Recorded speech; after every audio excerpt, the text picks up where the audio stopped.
Hey, just to let everyone know, I have started the recording. That's code for Mary saying Seth, stop being funny. No.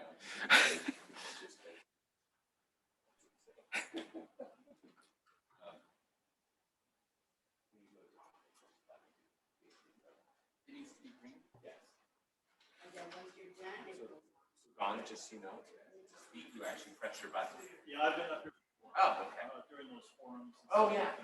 Yeah. Randy told me, Don, you gotta sit up straight. So he reprimanded me during the forums. Also, what we're gonna try to do, if we can, is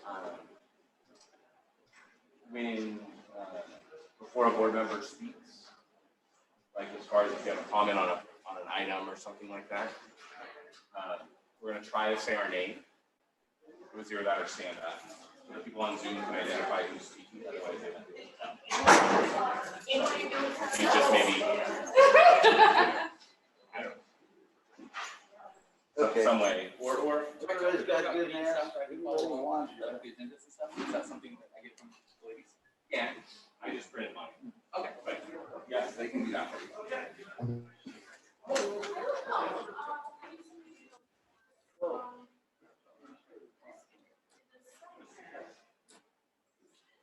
Council?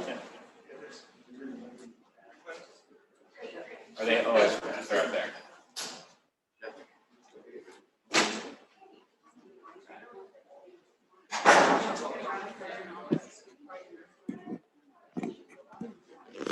I can remind them. That's on here, right?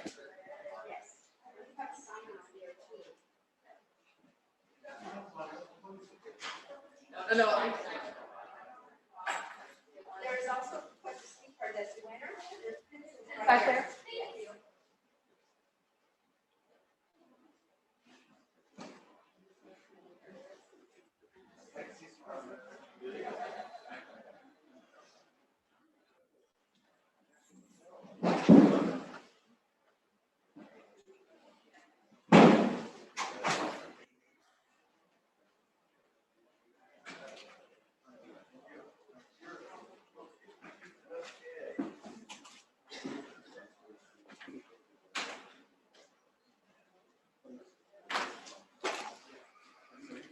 Nine o'clock. Well, it's too late now.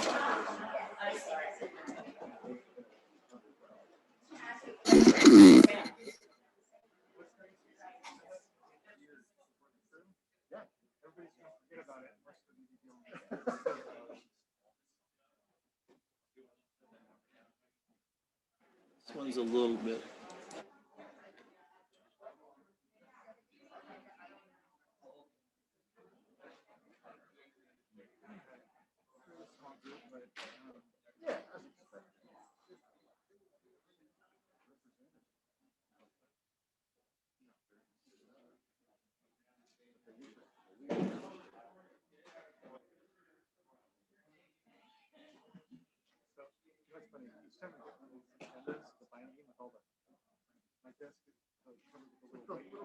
And I'm like, it's like need a little blower to blow it off. There should be a finishing process, shouldn't there?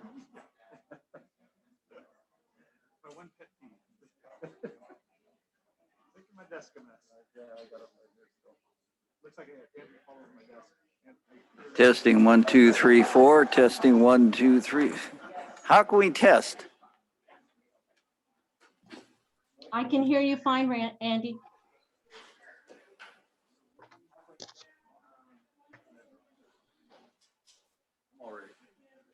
Okay. It is 9 o'clock.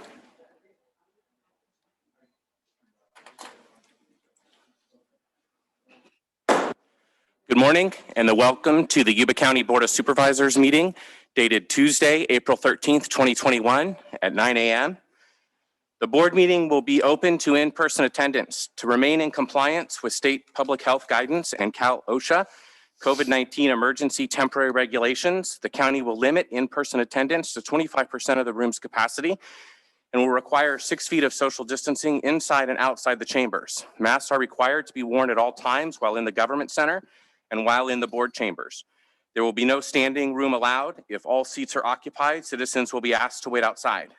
Due to the reduced capacity, we ask that citizens be respectful of others that want to participate in person and only be in the meeting room during the item on which they wish to comment, and then leave to allow others to participate and the seats are full. There is also a Zoom option for those who cannot fit in the room or are unwilling or unable to wear a mask this morning. So to start off, I do notice that we have some individuals in the room without masks on, so I would ask that you would all put your masks on so that we can continue the meeting. I would like to meet in person this morning, and to do that, we need to have people wearing masks. So I would ask that you please put your masks on. Council?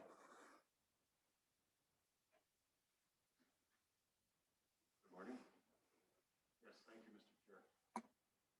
At this point, if individuals are failing to follow Cal OSHA guidelines, which we are obligated to follow for the protection of our employees, the board has a choice, actually 3 choices. One, they can ignore violations of the Cal OSHA regulations. Number 2, they could request that the sheriff move those individuals who are failing to comply and as such are disrupting the meeting by continuing to put the health and safety of the employees of the county at risk. Or 3, the board could, under the Brown Act, take a break, advise everyone that is not complying with the mask requirement that their failure to wear a mask during the course of the meeting in the board chambers will result in their behavior preventing others from attending the meeting in person, because the board will be left with no option other than to adjourn the in-person meeting and resume the meeting as Zoom only. Those are the 3 options for the board. The choice is really with the individuals who are putting the county employees at risk by violating Cal OSHA guidelines. Thank you, Council. I would ask one more time for the individuals that are not wearing masks to please put on your mask this morning so that we may meet in person. I much prefer to meet in person than over Zoom.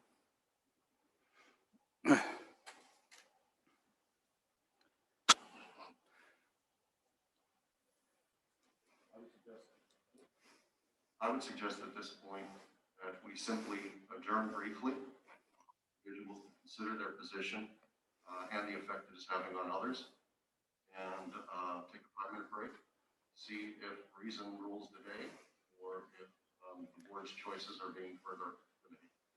To the chair.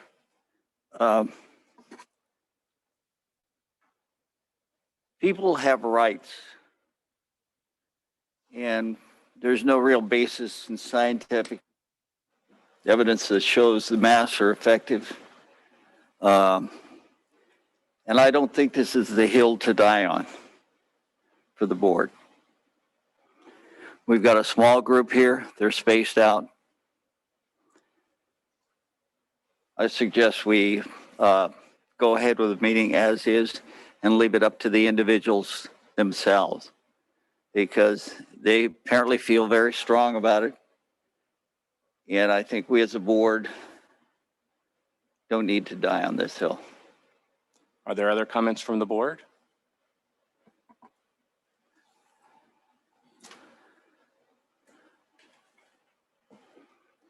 Through the chair, are we on there? Not sure I can hear. It is. Does it make any difference?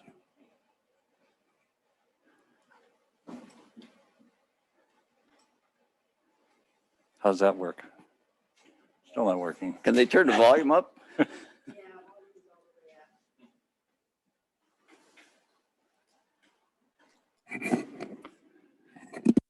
I don't know if it's Chair, if I gonna, may, I can hear you fine through Zoom.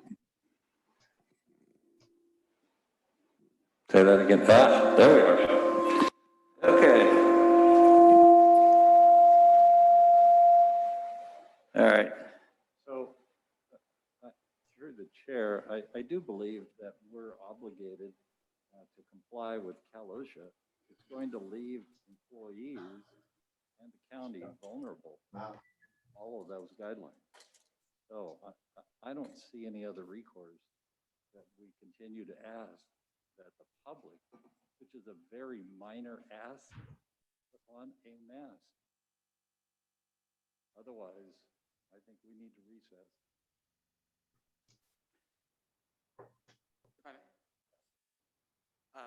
Would it be permissible to have all employees that wish to attend via Zoom?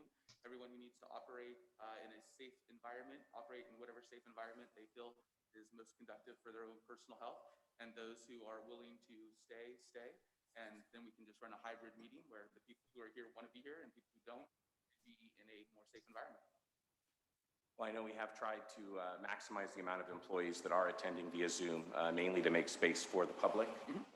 And I do believe it's important that we do have some employees in the room to help us run the meeting, but the legal counsel can comment on that. Yes, thank you. First, I think the first point I want to make is a debate about this. That debate is not necessary for our purposes today. What I have here are 26 pages of Cal OSHA violation citations that have been issued to employers for violation of their COVID regulations.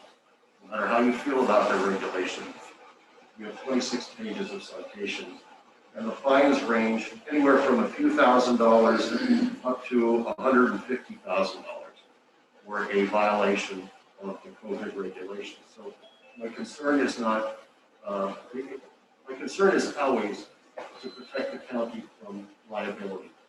And in this instance, given the aggressive nature of Cal OSHA, that is really the driving force for the third recommendation of simply resuming the meeting. The suggestion that employees who feel at risk and vacate the room and attend via Zoom, it is a creative one. Whether Cal OSHA would view that as complying with regulations or not is an open question. And quite frankly, their regulations, as I recall them, state that in any workplace environment, whether it's open area, whether you can maintain 6 feet of distancing or not, if you are in a congregate setting such as this, you must have a mask. So even in, by way of example, in my office, the exception is if I'm sitting in my office by myself, I can remove the mask. If I go out into the common area to discuss something with a client, even though we have plexiglass up, when I'm in that common area, I'm supposed to wear a mask. So, would it, I mean, is that an option? Yes. Would it resolve the Cal OSHA issue? I'm not certain. I can't tell you.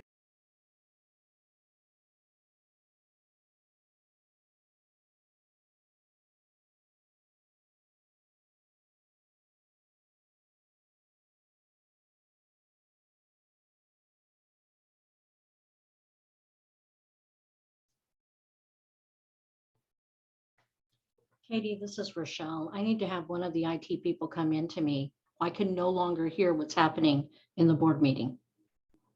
Thank you. Bye.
Since the board as a whole decided to move to Zoom only under the executive order, and then the board as a whole decided to attempt in-person meetings with these protocols in place, that the board as a whole make the decision as to how to proceed in light of the disruption of the meeting. Okay, thank you. Yes, I'll entertain a motion.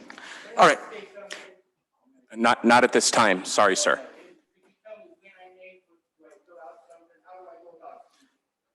Public comment. Oh, excuse me, Yeah. I'm sorry. No, it will be once we actually get the meeting going, there will be some time for public comment shortly. So I would like to make a motion that no employee is mandated to be here, and that any employee can participate via Zoom and through alternative means, and that anyone who wants to can do so. Anyone who voluntarily chooses to do so is not doing so under the auspices, control, or authority of the county, and we take no liability of that for OSHA purposes. And otherwise, the meeting will persist and continue with a hybrid version where as many people who wish to attend via Zoom can. All right, I'll second that. And it's good to have a May I lawyer. have a first and a Good to have a second? lawyer on the board. Roll call vote, please. Supervisor Vasquez, Yes. Supervisor Blazer, Yes. Supervisor Fuhr, Yes. Supervisor Bradford, No. Supervisor Fletcher. No. Motion passes. Okay, so council, if I understand that correctly, we will continue the meeting as is. Okay. So next, we will do the Pledge of Allegiance, and I will ask Supervisor Vasquez to do that, please. Salute. Pledge. I pledge allegiance to the flag of the United States of America and to the republic for which it stands, one nation, under God, indivisible, with liberty and justice for all. Thank you, Supervisor Vasquez. Next, we are going to go with roll call. Supervisor Vasquez, Here. Supervisor Blazer, Here. Supervisor Fuhr, Supervisor Bradford, Here. Supervisor Fletcher. Here. Thank you. Great, thank you. Next is consent agenda. All matters listed under consent agenda are considered to be routine and can be enacted in one motion. Any comments or questions from the board? Okay, Move to approve. I have a Second. first. Do I have a second? I have a first and a second to approve the consent agenda. Are there any public comments on the consent agenda? Do you have any cards or anyone on Zoom? Okay, I don't see any. Roll call vote, please. Supervisor Vasquez, Yes. Supervisor Blazer, Yes. Supervisor Fuhr, Yes. Supervisor Bradford. Yes. Supervisor Fletcher. Yes. Unanimous, thank you. Next is public communications. Any person may speak about any subject of concern, provided it is within the jurisdiction of the Board of Supervisors and not already on today's agenda. The total amount of time allocated for receiving such public communication shall be limited to a total of 15 minutes, and each individual or group will be limited to no more than 3 minutes. Prior to this time, speakers are requested to fill out a request to speak card and submit it to the clerk of the Board of Supervisors if they are present in the room, and those cards are available right up here on the front table. If you are participating via Zoom and wish to comment, please use the raise hand function or *9 if you are participating from a phone. Please note, no board action can be taken on comments made under this heading. And just a reminder, this is for comments on items that are not on the agenda, but are within the purview of the Board of Supervisors. Do we have any comments, Mary? Through the chair, yes, we do. First Okay. person we have up is Karen Liggett.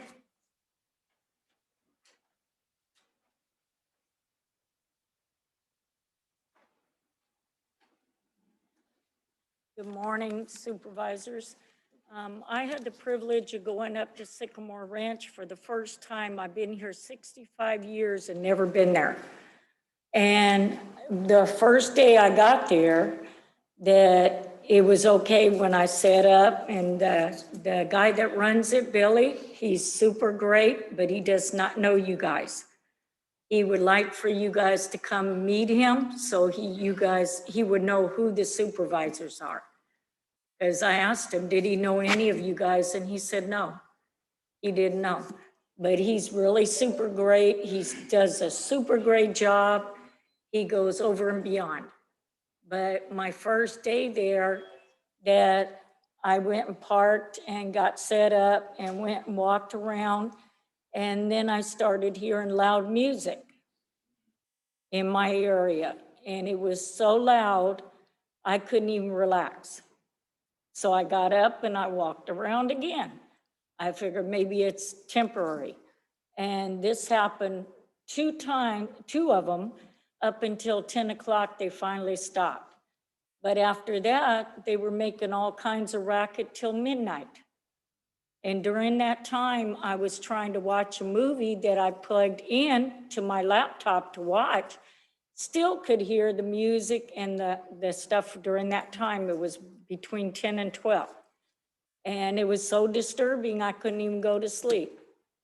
And so I just sat there and waited till they finished at midnight, which I paid my money to be there to relax, not to hear other people's music or loud partying or whatever. So I'm suggesting you guys put these people in a different area so they can bother themselves. And let us other paying customers enjoy our time there, because it is a good park.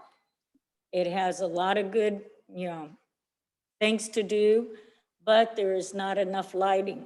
I was telling Billy that you guys need solar lights, motion lights throughout the park, so then that way at nighttime, people could walk around and they won't fall. And there is rattlesnakes up there, he said, so you have to be careful. But I noticed there was no activities there for the kids. They were sitting there playing on skateboards and all that, but that was okay too.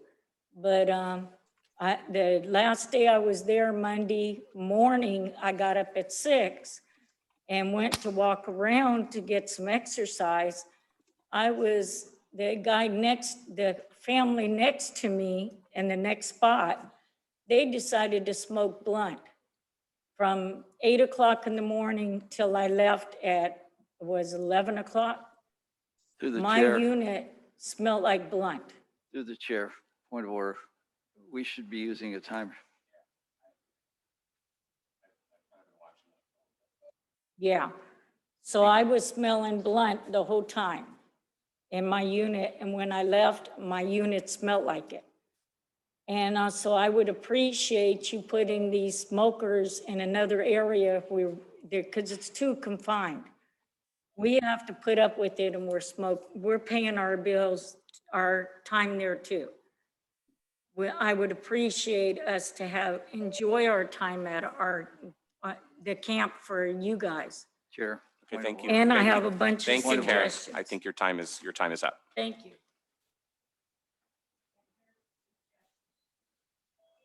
Second person is Courtney Allen. Can you please remember to start the clock, Mary? Yes. Thank you. Hi, good morning, gentlemen. Morning. I just wanted to make a comment and thank you all for making the decision to open these meetings to the public. As you guys are more than aware of, this is a right that, citizens have to address their elected officials in person and address their grievances. And I just want to commend you for doing the right thing. And this morning, I want to commend Supervisor Vasquez, Supervisor Blazer, and Supervisor Fuhrer in making the right decision to stand up for your community against tyranny. There's no, light way to say it. This is tyranny, and you guys did the right thing, and you stood up to your community against the threats of extortion. So I thank you guys. Thank you guys.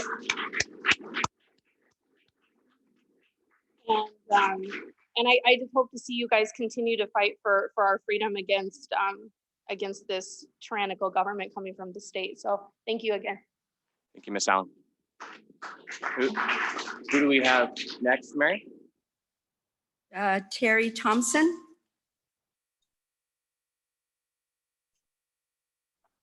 I can't hear, I'm sorry with these things, they cover these.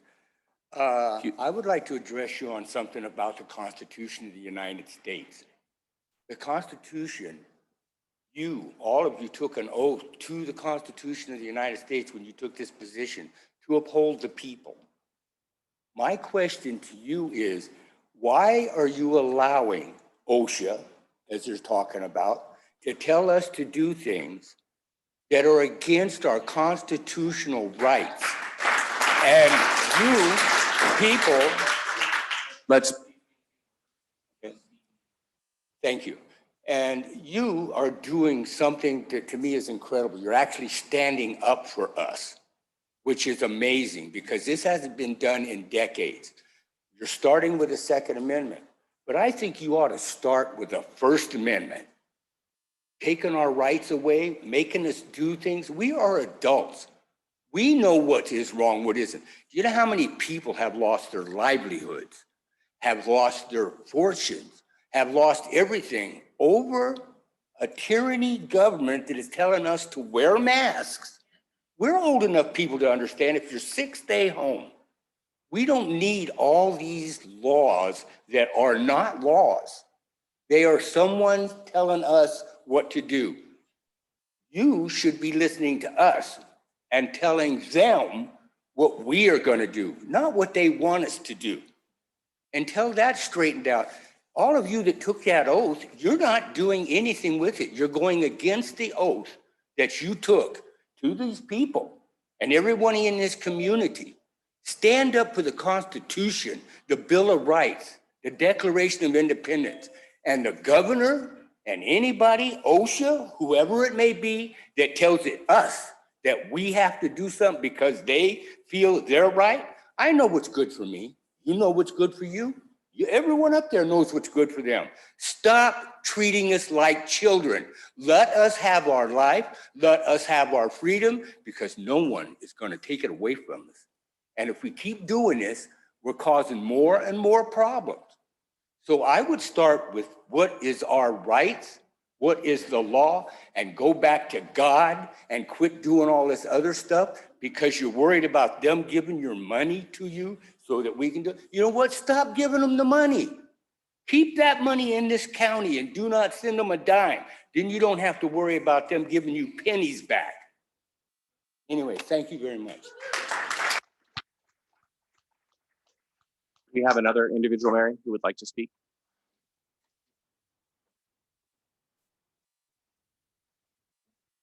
Genesis, you're up.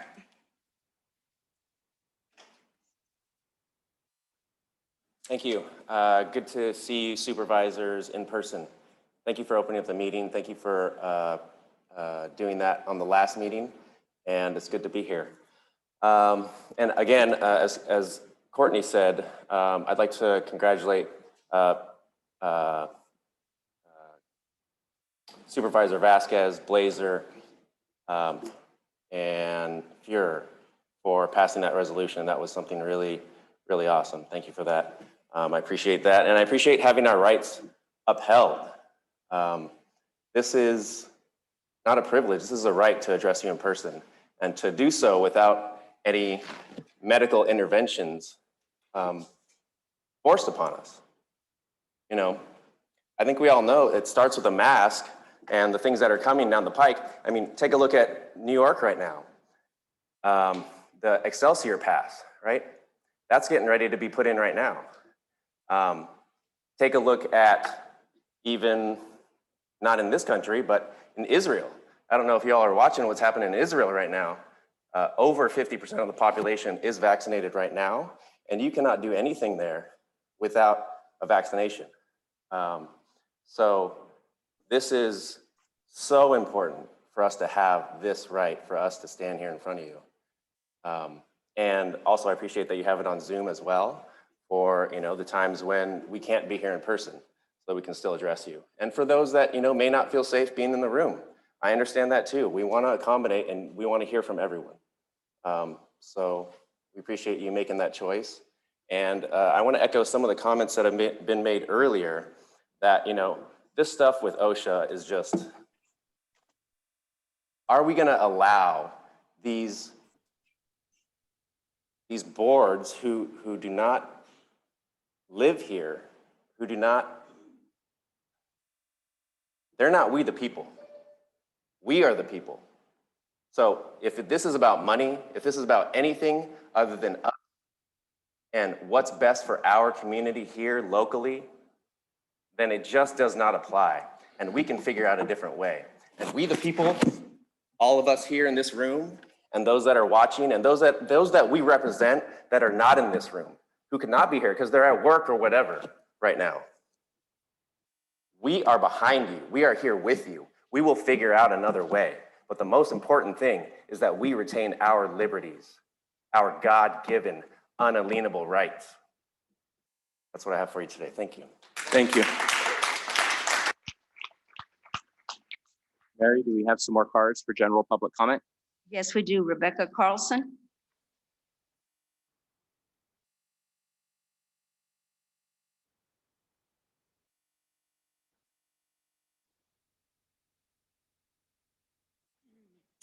Gentlemen, good morning.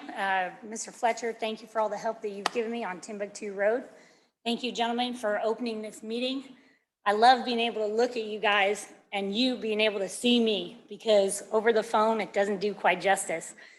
And I'm still mad as hell. And the reason I'm mad as hell is because there's an agenda and there's things that are coming at this nation, and we can't control those things necessarily, but you gentlemen have a lot of power and you've been put here for a reason.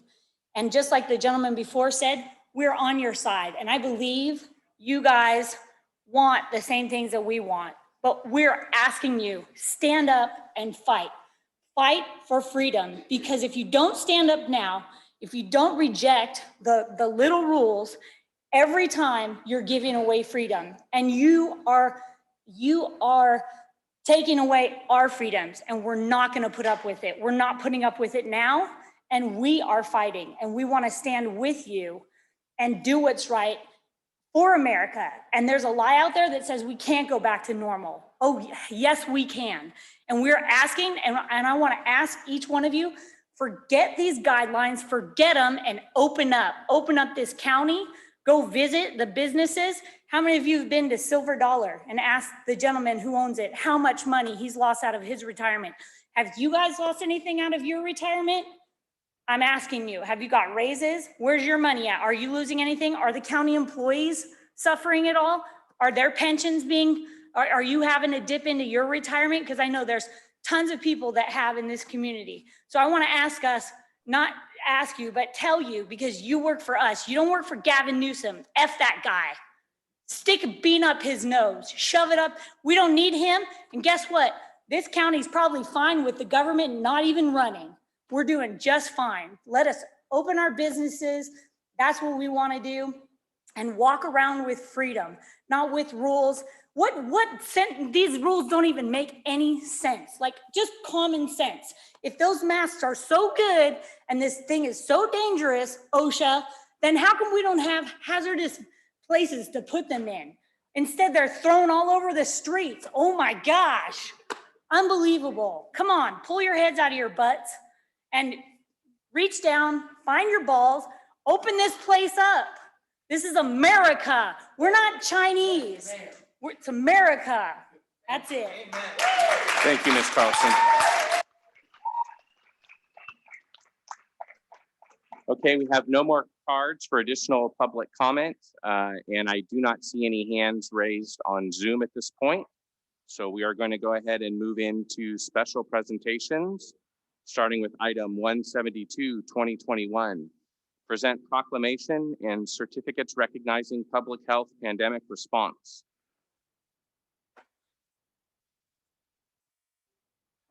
So is this going to be done via Zoom, or I didn't? Oh, there we go.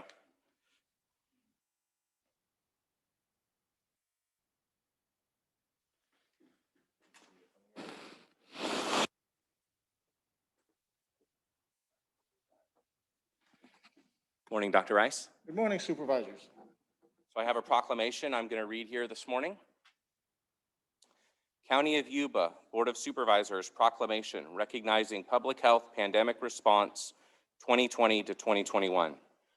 Whereas on March 19th, 2020, the state of California declared a public health emergency in response to the COVID-19 outbreak to protect the public health of Californians. Essential workers and critical infrastructure workers that were necessary to run operations were required to work, and other individuals were ordered to remain at their place of residence. And whereas more than 80 Yuba County employees opened and operated a long-term department operations center 7 days a week for over a year to respond to departmental needs and public inquiry of COVID-19 pandemic. And whereas training and education was given to 40 rotating staff to conduct investigation and training, investigation and tracing, provide community outreach, quarantine, and isolation instructions to reduce the spread of the virus. Over 7,000 cases and 15,000 associated contacts were reviewed and conversed to contain the spread. Staff were provided with COVID-19 data management, outreach, and outbreak management for administrators. And whereas staff engaged daily or as needed with medical providers, congregate living facilities, schools, emergency responders, and public and private businesses providing personal protective equipment, including 1,030,530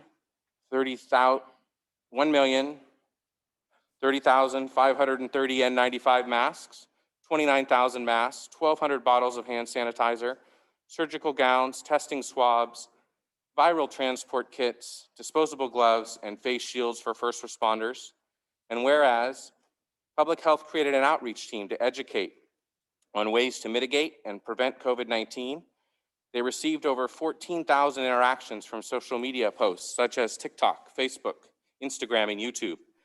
Staff provided multi-language flyers for distribution and local radio interviews.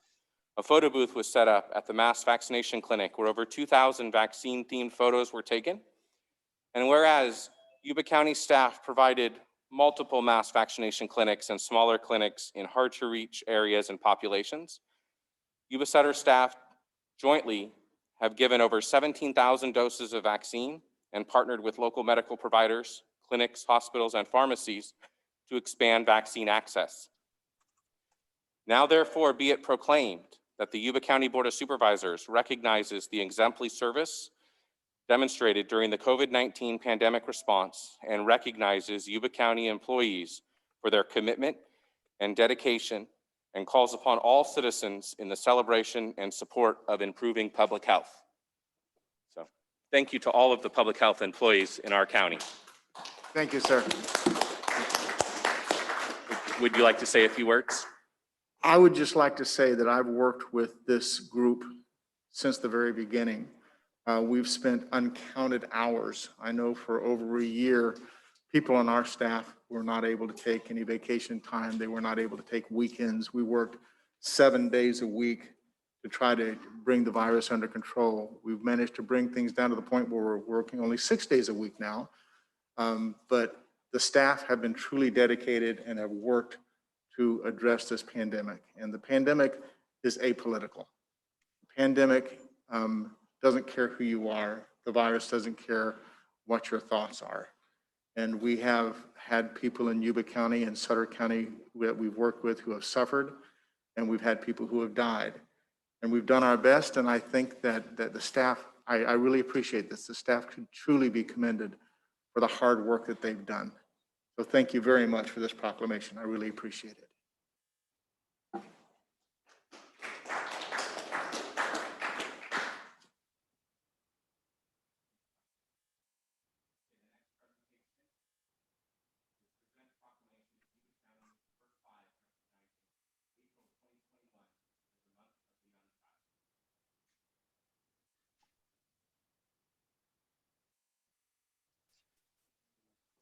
Looks like this will be received via Zoom. I see you on there, Erica.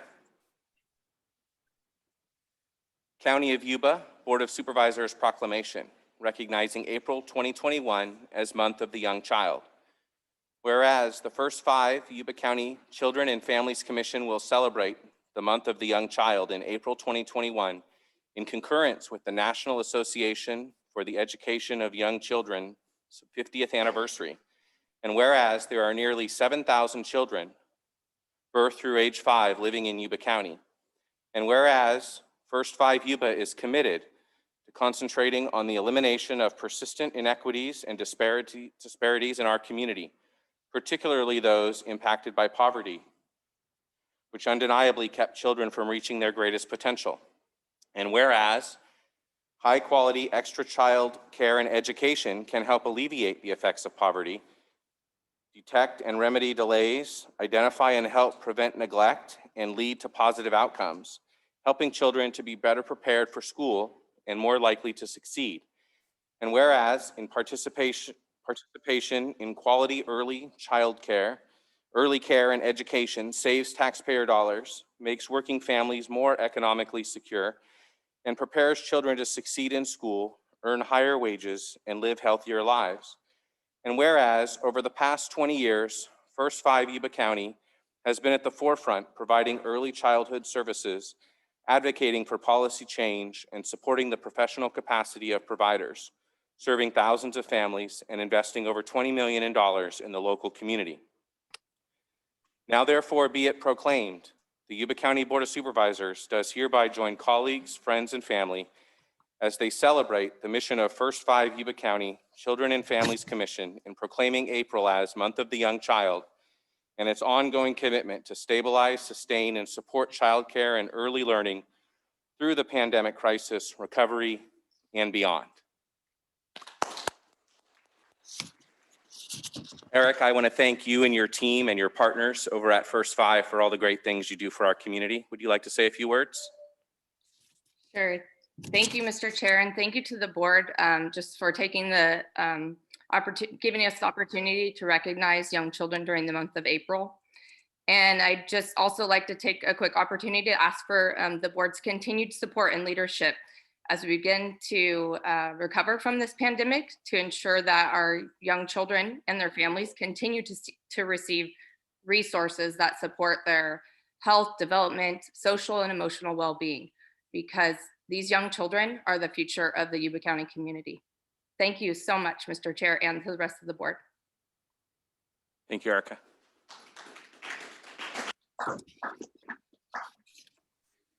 Through the chair, we have 2 public comments on the special presentations.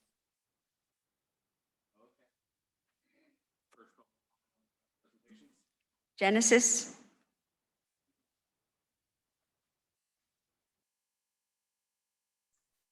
Thank you. I just wanted to say something about the first special presentation. I don't want to take away anything from everything that's been done, and I hear that people were working so very diligently, and I sincerely appreciate everything that's been done to make an effort to try to keep people safe in this community. I really, really do. And I want to ask the question, what is public health? Is that one way for everyone? Because it seems like people in our county have different ideas of what health means. Some people think public health has to do with covering your face. Some people think it has to do with, distancing and those things, and even a vaccine. And then some of us think that public health has to do with getting outside, being in the sun, eating healthy food, taking our vitamins, getting good exercise, and moving through when our body is trying to tell us something that we need rest, that we need to recuperate, that there's something trying to move through. So there are different ideas of what health means. So what does public health mean? And I want to actually question even the idea of public health. I know it might seem radical, but the idea that there is such a thing as public health, because to me, health is personal. Health is an individual responsibility for ourselves and our families. And I want to say that I do believe in public sanitation. I believe that the water needs to be clean. The air needs to be clean. Those things I do believe in. But public health, what does that mean? Public health, or health to me, is an individual responsibility. Just want to put that on the record. Thank you. Thank you. I understand we have a second public comment on special presentations. Yes, Ms. Courtney Allen? Hi, gentlemen. Thank you. So I just wanted to make a comment. I wanted to reiterate what Genesis said. You know, obviously there's a huge admiration and respect for people who work for the county, for the public good of the county. And I have nothing against that sacrifice and those loving good intentions to really put the community first. And I do, however, have issues with the information as to why these actions are happening and where that's coming from. As a lot of us already know, there is such a thing as medical corruption. You know, we in this country put pharmaceutical ads on the TV for profit. Pharmaceuticals are for profit. And the CDC, where a lot of these guidelines are coming from, is funded by the pharmaceutical companies that it's pushing. And in my opinion, that has not a very good interest in the public. And you know, the fact that we are taking county money and we are following guidelines that are corrupt, you know, I just feel for everybody in this situation, you know. If we even look at statistics that we know about the coronavirus, it's the flu. And that doesn't mean that people haven't died. That doesn't mean that people's lives haven't been turned upside down because they caught it. But look at what else it has affected. Look at, like, the suicide numbers have not even been posted. The drug relapse numbers have not even been posted. What are we going to do to our community because somebody said that the flu all of a sudden is the Black Plague? You know, and like the woman who just spoke about the kids, you know, yeah, I do hope that the kids can be taken care of and go back to school with their teachers, because the CDC even has talked about the fact that kids do not catch this virus. So why have they been out of school? And I know you guys would say to me, that's not our jurisdiction, it's the school boards. And you know, I've talked to the school boards and they're listening to your health officer. Campus according to. So that's somebody who has ignored public health in almost every other arena in this county. And she's gone after the flu. And if we put the flu numbers on CNN and we talked about it every single week, yeah, we'd be scared of the flu too. And we'd be scared of traffic accidents and we'd be scared of everything. You guys, not you guys specifically, but people choose the information that they broadcast. So I would just look at that and just think about it critically and think about how are we spending our money, and is it sensationalized? Are we spending our money based on something that is sensationalized propaganda versus actually a really sound and logical conclusion of how we should go about our public health in this area? And I really agree with what Genesis said about public health, but thank you guys for listening to me. Thank you, Ms. Allen.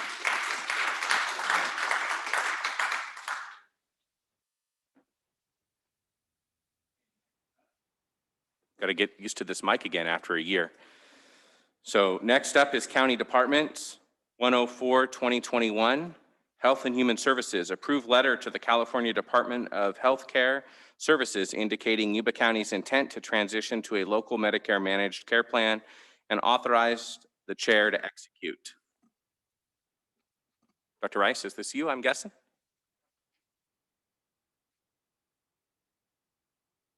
Okay, you've got a new setup here, so how do I do a presentation?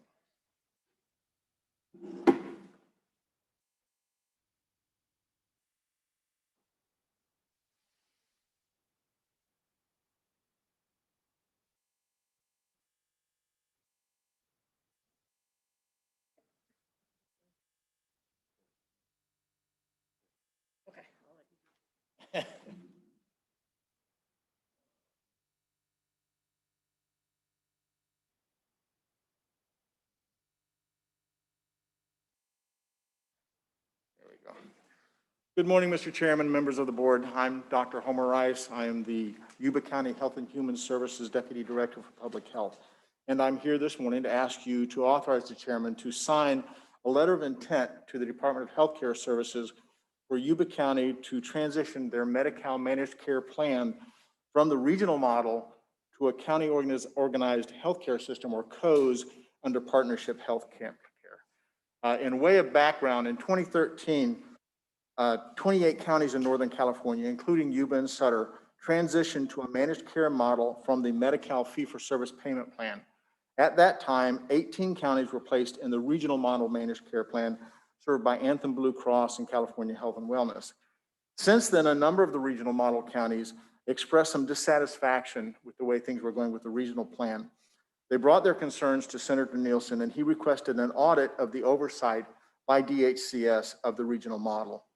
The audit concluded that DHCS did not provide adequate oversight of the regional model plans, and that, quote, the COES model used in 22 other counties in the state may provide beneficiaries in the regional model counties with better access to care than they receive through their current health plans, unquote.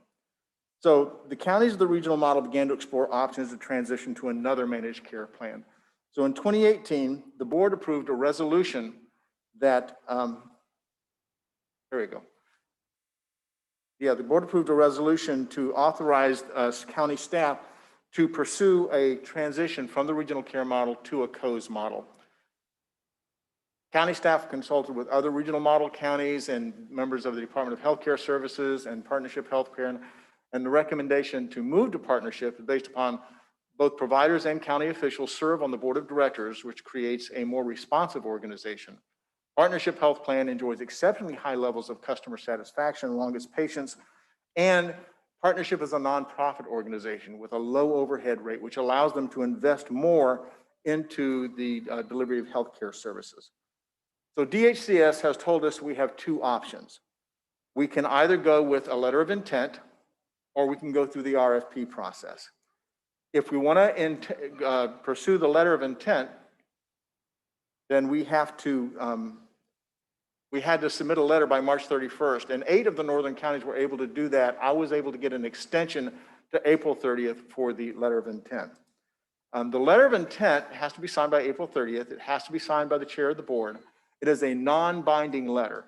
After the letter is signed, conversation with partnership, our providers, and other stakeholders will take place until October. The county can drop out of the process at any time that they want to. If, based on conversations that occur between now and September, the recommendation is to move forward with partnership, then we must pass an ordinance that recommends and affirms our intention to move forward going to partnership. The ordinance is the binding action, not the letter. DHCS would then review that letter, and they would review the ordinance rather, along with a transition plan that partnership has to submit. They would conduct a readiness review, and if approved, partnership would begin January 2024, providing services for our Medi-Cal patients. If we don't sign the letter or we don't pass an ordinance, then we move to the second track. The second track is an RFP. DHCS will release the RFP in October. Plans will respond. They all have an opportunity then to respond, including our existing plans. DHCS will review the responses to the RFP, and in mid-2022, they will decide which plans have been selected. DHCS will work with the selected plans to make sure that they meet all of the requirements, and then final approval will rest with DHCS, and they will select the plan to begin 2024. Yuba County will go to the selected plan in January of 2024. In summary, there's no commitment in signing the letter of intent. If we don't sign and we don't want to move forward with an ordinance, we don't lose any ground. If we do not sign by April 30th, then we lose our choice. We have to go to the RFP process. If we do not move forward with an ordinance by October 2021, we move into the RFP process. If we do sign the letter and we do move forward with an ordinance, then we will transition to Partnership Health Plan in January of 2024. If for some reason partnership did not have the fiscal ability or they were unable to pass some other piece of the readiness review, then we would be assigned to one of the commercial plans that serve our area by DHCS. So if I can answer any questions, I'll be happy to do that. Move to approve. I have a move. Is there a second? There is a second, but I do have a question. Dr. Rice, could you, in the future, come back with some type of, here's the good side and here's the bad side. Almost any program we get involved with has both. There's a balance. And I think it would be beneficial to the board if, in fact, you could provide us with the pluses and the minuses moving forward. This is a very technical scenario, and I know you're immersed in it. I can't say the board is immersed as you are, So that could be beneficial to us to come up with that type. But I absolutely second this to move forward. I have a first and a second. I know I have at least one public comment card from Ms. Walker. So Ms. Walker, you may come up. Good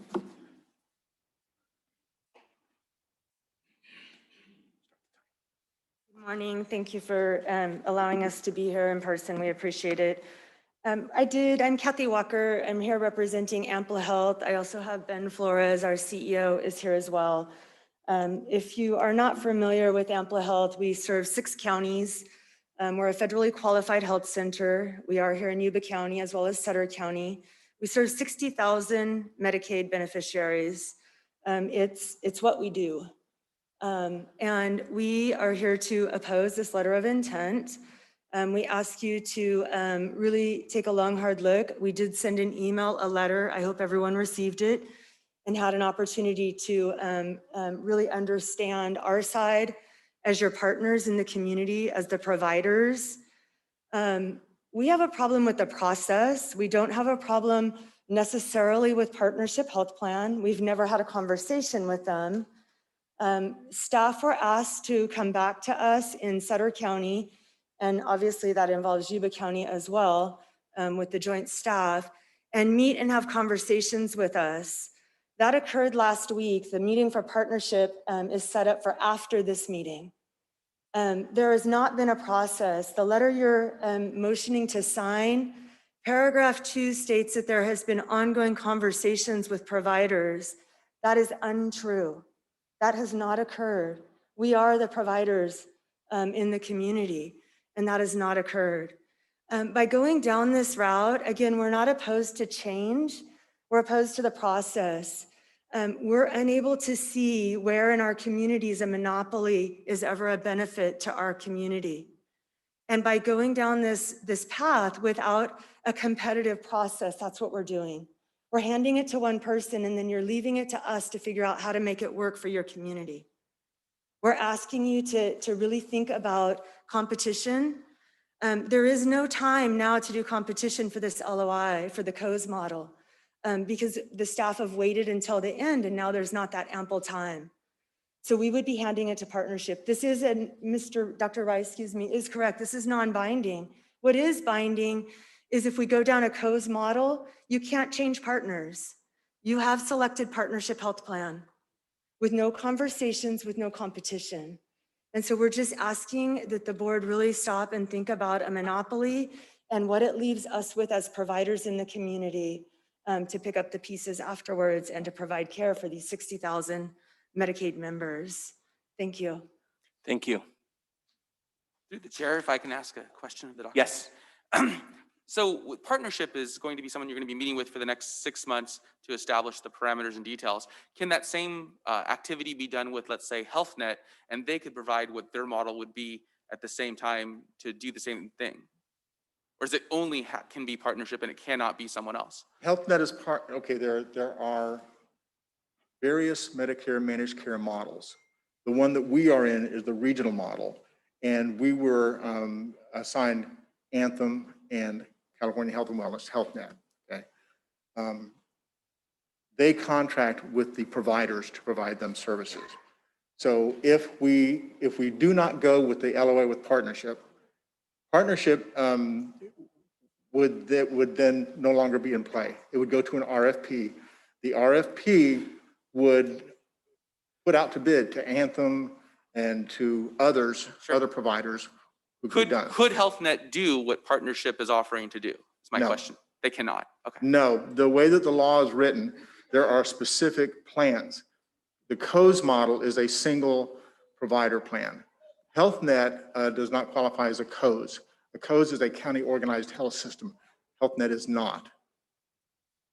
So they can remain in the regional model, or if there is a 2-plan model, that they can bid for that. So they can bid for, well, yeah, HealthNet can bid for the ability to manage it, but they cannot be a COES. And if we do go to the old model again and repeat where we are split between Anthem and HealthNet, we have no control over making more of our patients go towards HealthNet than Anthem. That's completely a choice made by the individual or a choice made at some other level? They are assigned how many of the lives that they're assigned. For instance, HealthNet does not have the majority of lives in our area. Right. The majority of our lives are held by Anthem. And that process, and when you sign up for Medi-Cal, you're given a choice. You can choose to go with one or the other. Okay, so it's made at the individual level then? Yeah. So if 90% of people chose HealthNet, then it would be HealthNet for 90%. Right. But again, with HealthNet and with Anthem, what you'll find is that people change almost month to month. They switch back and forth. But in general, HealthNet has about 1/3 of the lives and Anthem has about 2/3. I will tell you that I have on Zoom, Sarah Eberhardt Rios and Dr. Liu are available, and they can respond to some of these questions a little bit better than I can. My life does not revolve around that area, but they're a little bit more qualified to do that. Sarah used to work for DHCS and is very familiar with all of the different plans.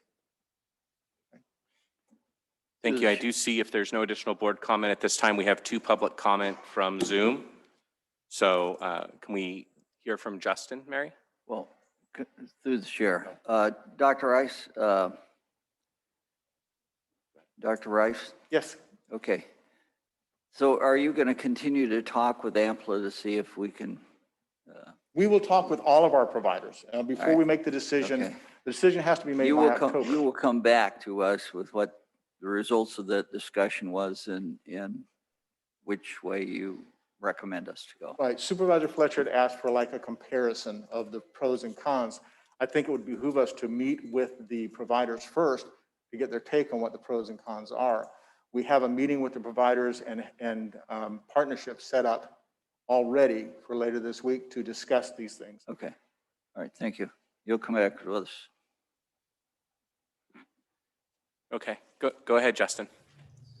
Good morning. Thank you, Chair, members of the board. My name is Justin Caparuso, and I'm here commenting today on behalf of California Health and Wellness, HealthNet.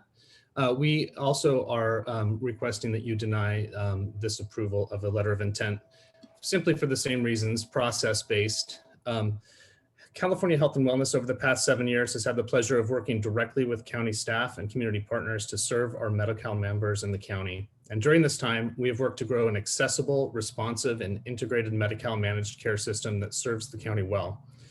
We have encountered but also overcome the challenges that we all know come with serving rural and remote communities that often lack providers, services, and/or resources. These challenges remain. The strides we have made in serving the Medi-Cal population in the county and the neighboring counties are apparent in our approved access and quality scores over the past few years, as well as the partnerships we have developed through our grants, whether they be for telehealth, COVID support, et cetera, our pilot projects and other projects, particularly as we head into the lift of the state's CalAIM initiative. That said, given the scheduled procurement later this year, we understand and appreciate why the county would be interested in better understanding all of the options available in the next phase of managed care. It's important to note that you aren't limited to the single option that's in front of you today.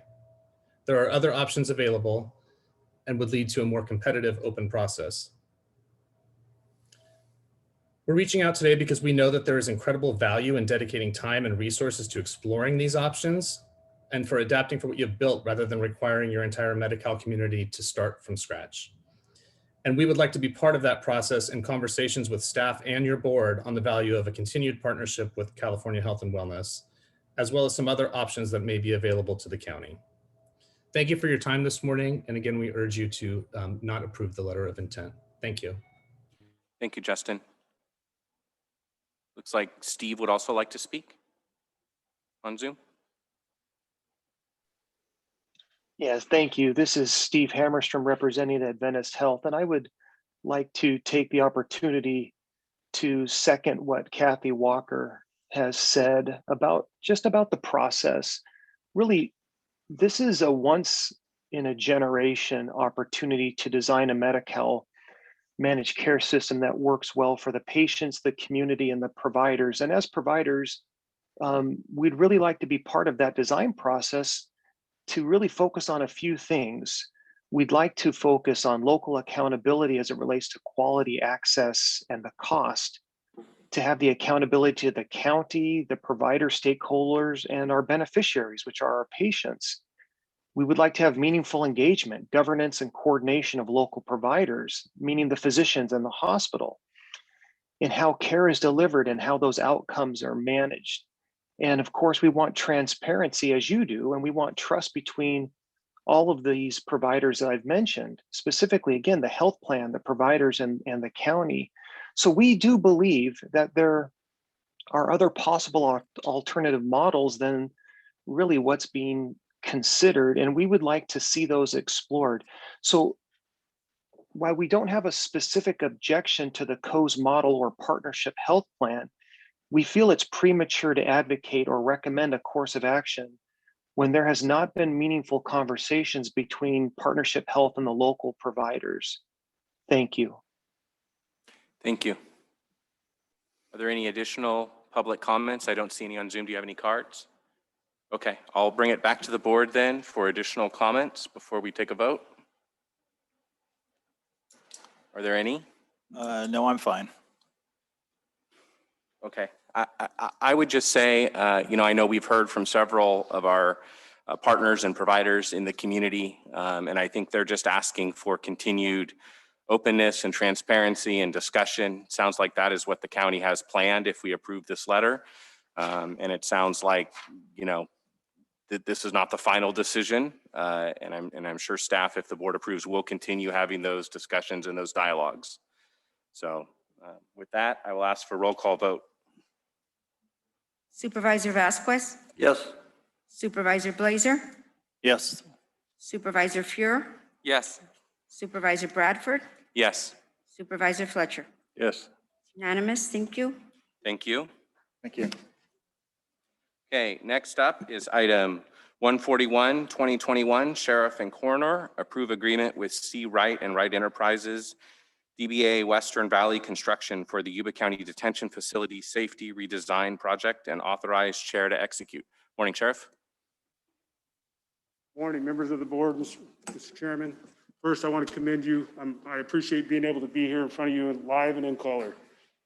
So the item that I have before you is requesting an agreement, that you approve an agreement so that it may be executed. And it's for essentially, just to give you a little bit of background on it. As you're aware, we're under the terms of a consent decree. And in that consent decree, there was a settlement that was arrived at and an agreement that we would do a suicide assessment, a risk assessment of our facility. And we've had that assessment done. It was done in 2019, early 2019, and at a cost of about $350,000 over the course of the project, which is scheduled for 3 years. And this company is authorized to do the work, available to do the work, and they've given us a quote to do the work. So essentially, it is welding off, identifying tie-off spots for suicide preventions to prevent those from hanging themselves in the jail. Obviously, it's required by the consent decree, and we're in a position now where we need to move forward. I know that was very brief, but I'll be happy to answer any questions you may have. Thank you, Sheriff. Questions or comments from the board? Quick question. Have you dealt with Chad and Rebecca Wright before? No, sir. Okay. I almost recused myself because years ago they did do work for us, and I should be semi-transparent about that.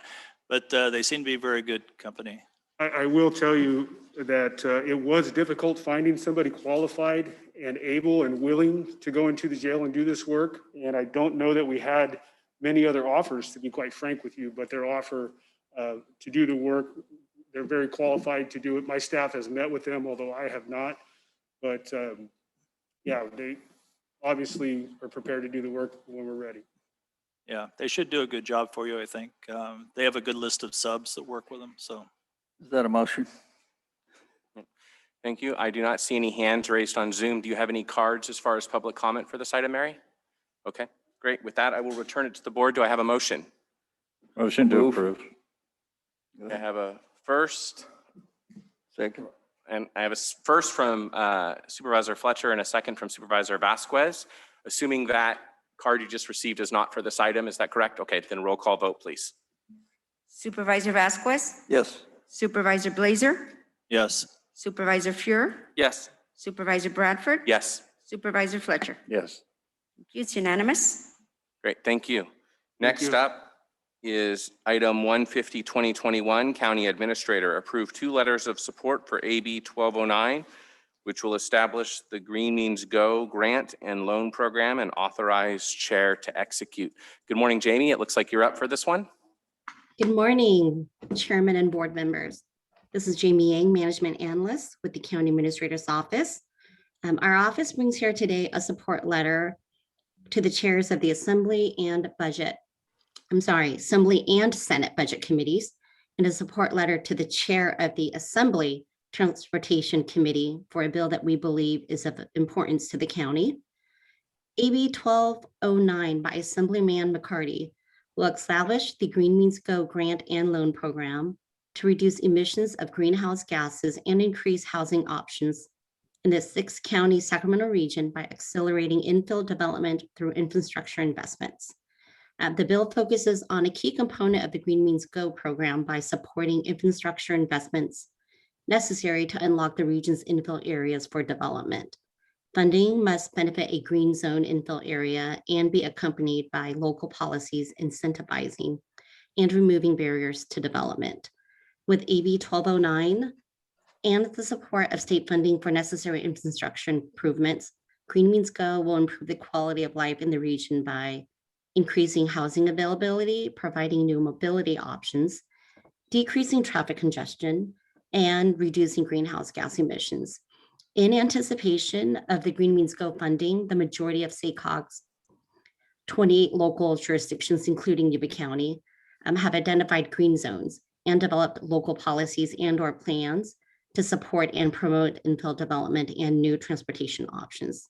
On October 27th of 2020, your board did adopt a resolution authorizing Yuba County's Community Development and Services Agency Department to support SACOG's Green Means Go program. For these reasons, the County Administrator's Office recommends your board to approve the letters of support for AB 1209 and authorize the chair to sign. Happy to answer any questions you may have. Thank you. Thank you, Jamie. Are there any questions from the board? Comments? I will just say, I know in Yuba County, our green zones are in Olivehurst and Linda. And so I think this is a great opportunity to hopefully get some funding to do some redevelopment in those areas. So I think it's a great thing. I do not see any public comment on Zoom. Do you have any cards from anyone, Mary? Okay, with that, I will entertain a motion. Motion to approve. Second. Okay, I have a first from Supervisor Fletcher and a second from Supervisor Fuhrer. Roll call vote, please. Supervisor Vasquez, No. Supervisor Blazer, Yes. Supervisor Fuhrer, Yes. Supervisor Bradford, Yes. Supervisor Fletcher. Yes. Motion passes. Thank you. Great, thank you. Okay, now moving on to item 151, 2021. County Administrator approve letter of support for AB 14, which prioritizes the deployment of broadband infrastructure in California's most vulnerable and unserved rural and urban communities and authorize chair to execute. Jamie, I assume this is you again? Yes. Hello again, You're busy Chairman. Hello again, Chairman and board members. Again, Jamie Yang, Management Analyst, County Administrator's Office. Our office brings here today a support letter for a bill that we believe is of great interest to Yuba County. Authored by several members of the Assembly, AB 14 prioritizes the deployment of broadband infrastructure in California's most vulnerable, unserved, and underserved rural and urban communities by extending the ongoing collection of funds deposited into the California Advanced Services Fund to provide communities with grants necessary to bridge the digital divide. As the Internet for All Act of 2021, AB 14 equips internet service providers, local governments, and tribal governments with the opportunity to expedite the connection of their communities to reliable broadband access indefinitely. Further, the Act ensures grants administered by the California Public Utilities Commission from the California Advanced Services Funds are awarded to applicants who are willing and able to quickly and efficiently connect households, community anchor institutions, small businesses, and employers. The act is a critical step towards expediting the deployment of broadband infrastructure throughout California. With this said, the County Administrator's Office recommends your board to approve this letter of support for AB 14 and authorize the chair to sign. Thank you. Great, thank you, Jamie. Any comments from the board or questions? To the chair. Yes. In 2010, I interviewed the Comcast vice president. And at that point in time, we qualify, Yuba County qualifies in all of our schools for a $10 a month program through Comcast, anybody served by Comcast. And what I'm tired of seeing is everybody in the world wants to reinvent the wheel. I can do it better, I can do it different. And I just could not understand the lack of response from both the schools and other people who are complaining about not having internet. And Comcast has had a program since 2010 for $10 a month for any children in the Yuba County school system. So I don't know why we have to reinvent the wheel. There's an opportunity there for some people to actually get behind an existing program instead of trying to reinvent their own. Thank you. Thank you, Supervisor Vasquez. I know that's a great program. If people meet the income requirements for that and have Comcast service available for them. I know I've shared that program on my social media after learning about it, and I think a lot of people don't know about it. So I thank you for bringing that up today. My philosophy is you eat an elephant one bite at a time. So certainly helps with one of the broadband challenges we have, and that's adoption in some areas of the county. Of course, there's a lot of areas that don't have Comcast, and that's why I'm hopeful that this will help bring broadband to those areas of the county. Okay. So any additional comments from the board? Yeah, through the chair. Okay, I need a little help on definition. Infrastructure word is being thrown around a lot. So just help me out a little bit. Are we talking about towers, cabling? What does that really mean? Through the chair, I think it's all of the above. It's that I think this having the funds through this grant program really is to be able to provide the communities. We're talking about the rural areas. We're talking about the underserved or unserved areas. And so I would say all of the above. Okay, sometimes these terms are a little vague, so I like to just actually see something in front of me to understand it. And Supervisor Blazer, I can circle back with you too and dig into it a little deeper if needed. Really, just the focus of AB 14 and asking for the board support is just to move this bill along so that it would open the opportunity to have an ongoing collection of funds deposited into the California Advanced Services Fund to be able to provide communities with the grants necessary to bridge the digital divide. Well, there's certainly the need, so maybe when you get a chance, get back to me and so I can better understand the process. Absolutely. To the chair, can we avoid the term circle back? I'm so sick of that.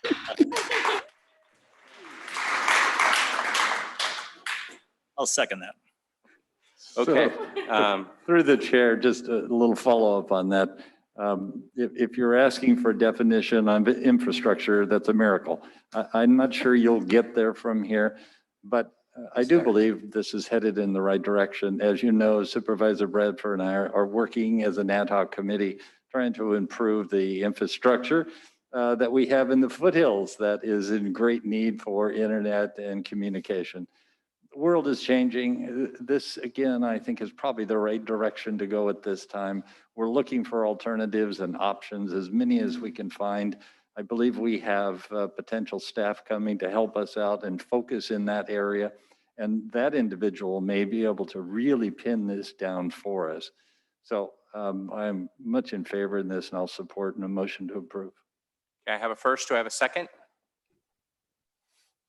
I'll second. Is there, I do not see any public comment on Zoom. Do you have any cards, Mary? Okay, with that, I'd ask for a roll call vote, please. Supervisor Vasquez, Yes. Supervisor Blazer, Yes. Supervisor Fuhrer, Yes. Supervisor Bradford, Yes. Supervisor Fletcher. Yes. Unanimous, thank you. Great, thank you. Next up is District Attorney Sheriff Cornor. Approve letter of opposition for SB 82, which essentially decriminalizes the ageless violent crime of robbery by declaring it a misdemeanor, petty theft, where a guilty party could only be required to serve a maximum of 6 months actual time in jail, and authorize chair to execute. Good morning, Mr. Curry. Good morning, Chair, Supervisors.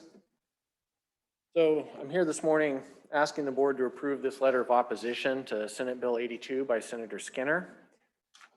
Since 1872, I mean, since we're writing the penal code back in the Wild West, it has been a felony to take property from the presence or the person of another, and by the use of force or fear.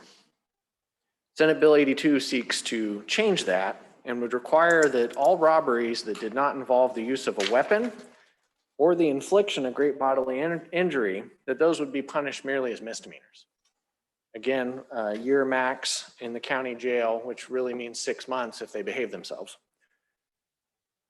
Prosecutors would be required to charge persons committing the robbery without a weapon or without inflicting GBI with this new misdemeanor rather than robbery or burglary. It would tie my hands. So this would mean that the conduct currently punished by a violent strike in the state of California by up to 5 years in state prison would thereafter, be max a year in the county jail. So my position is that this would make our community far less safe, eliminating the current incentives for thieves to avoid using force or fear to steal.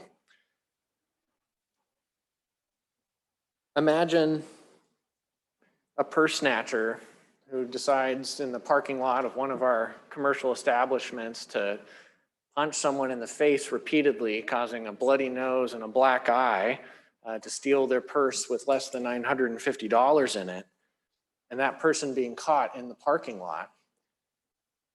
If SB 82 were to pass, that would mean that as a misdemeanor, the person with the blood gushing from their nose would have to sign a citizen's complaint to even get an arrest effected by the deputy in the parking lot, and that the deputy would then turn and have to cite and release that individual for their court date in 2 or 3 months. This bill is irresponsible. It is reckless. It would also wreak havoc on sentences that have already been imposed. Felons serving time would be allowed to petition to have their robbery convictions changed to this misdemeanor, which could mean, because robbery is a violent strike, someone serving 25 to life under the 3 strikes regime, if one of those prior strikes was a robbery where they did not use a weapon or inflict actual great bodily injury, they could petition to have the robbery changed to a misdemeanor, and then they would no longer qualify under their 3 strike sentence, and they'd be back for resentencing, which is not only just a really bad idea for public safety, but it's also yet another unfunded mandate for the DA's office to deal with potentially hundreds of petitions and resentencings. So again, I ask that you approve the letter in opposition to Senate Bill 82. Thank you. Thank you, Sheriff. I don't have a lot to add. That was well said by the DA. I just want to say, these bills, this type of bill and this bill specifically are the bills that we're seeing more and more frequently in the state of California. And I think it just demonstrates that our legislators have lost touch with us. And, this does nothing to enhance public safety. It discounts the plight of victims everywhere. Robbery is one of the most heinous crimes that you could commit. I've worked as a detective, homicides, robberies, domestic, aside from probably rape or domestic violence, a robbery is one of the most heinous crimes against an individual. And the fact that one of our legislators think this is a good idea is just disgusting to me. So I agree with DA Curry, and we need to stop this type of legislation. And this is his first step in doing so. Thank you. Thank you. I imagine there might be a few board comments on this item. Are there any? have another clarification question. Is there a dollar threshold currently on petty theft or shoplifting? $950. How much? $950. Okay, so scenario, somebody shoplifts $500 out of a store and gets caught down the street, what happens? It's a petty theft. Petty theft, so they may just be released?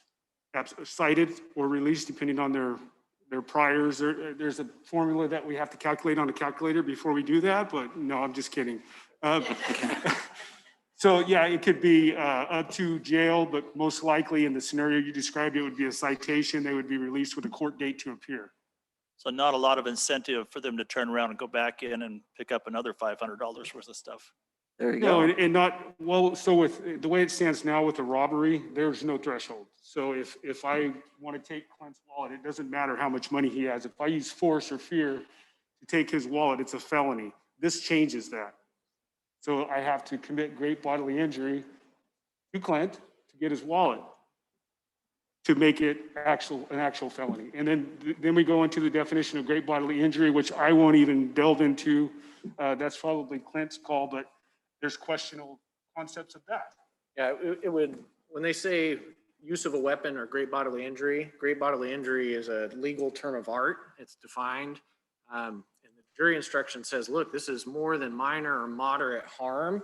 It provides examples such as loss of consciousness, lacerations that require extensive suturing, broken bones. So, bruising by itself, a bloody nose, not great bodily injury. I mean, so this bill would allow someone to inflict quite a bit of damage, but not cross the line to great bodily injury or not use a weapon. And it would just be a misdemeanor similar to the $500 petty theft that you just mentioned. Yeah. And so, realignment, is bad enough that they've taken nonviolent felonies and reduced penalties. But this is a foray into taking a violent felony and reducing the penalties. And again, it's just reckless. Thank you. Through the chair. I think that every supervisor here should take a ride along and see what happens out there. Prime example of this kind of thinking is the petty theft. Petty theft with a prior is a felony. I've seen grown men, 6 foot tall, cry when they're thrown in the back for stealing a small item from Walmart. Now we have people who do their shopping that way. And if you go down to Walmart, everything's under lock and key. And this is just, Walmart's looked at other places than Linda to be at because of the amount of theft that our homeless, they just go Christmas shopping and they go right out the fire exit. I've talked to him. So I think that that you guys who haven't been in a cop car, try it and see what they have to contend with out there. If the sheriff, you gotta get past that guy right there, but it'll give you a real eye-opening experience as to what your neighborhood is actually like. And with that, I'll move that we approve this. Second. Yeah, I have a first. I have a second. I don't see any public comment on Zoom. Are there any cards, Mary? Yes, there is. Ms. Courtney Allen. Thank you, gentlemen. I just wanted to thank our sheriff and our DA. You guys are really big leaders for our community. And I just want to praise God that we have leaders in our community who are willing to stand up and represent us here locally. It is a big battle against Sacramento these days as far as accepting policies that don't represent our local constituency. You guys, I'm sure, well aware of the fight happening in Sacramento where we don't have representation at the state capitol.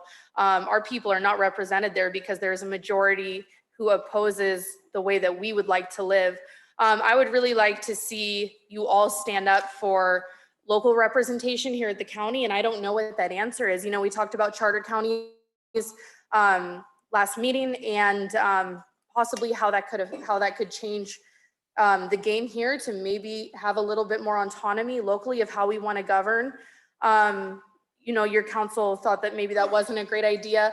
Maybe it is writing an opposition bill or an opposition letter to these bills. Maybe it is writing a resolution. These things are not law binding, they don't really have teeth. And so I'd like to see what you guys can do to help our community in the future to stand up to more and more of these bills that don't represent our community. So I would like to challenge you guys to start thinking of ideas, because I have a feeling that sooner rather than later, we'll see a lot more ugly, bad bills come from Sacramento. So thank you guys again for your leadership. I'm really blessed to know that you guys are here working for the people. So thank you so much. Thanks. Thank you, Ms. Allen. Are there any other cards, Mary? Okay, with no other cards, before I return it to the board. Point of order. I am hard of hearing. And if you could unmask these gentlemen who serve us, I would greatly appreciate it. Thank you. Unfortunately, they need to abide by county guidelines for that, so I apologize. Excuse me, I don't want to argue, but 6 feet distance. And if you don't have a HEPA filtration system in this building, and I mean a super good Sir, HEPA, we're not going to talk about whether Okay. a mask is appropriate or not. If you could please return to your seat but and if I return to order. cannot hear you, We can try to turn up the volume for you, but I would yeah, ask if that it you doesn't please hurt return other to your seat. people, but the mask, because I have a, Sir, we're going to need to clear the room if you're unable to return to your seat. I would ask that you please return to your seat. okay, Thank you. okay, thank you. Through the chair, we have one more public comment. Okay. Genesis?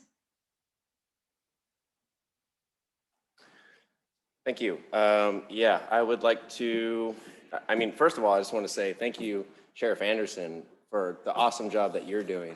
And I 100% agree with you that, this is just another sign that, in Sacramento, they're totally disconnected from us. They have no connection with our community, when they pass bills like this. It's just, and I want to express that fantastic that we're doing this. It feels so good to come into the room and see something like this.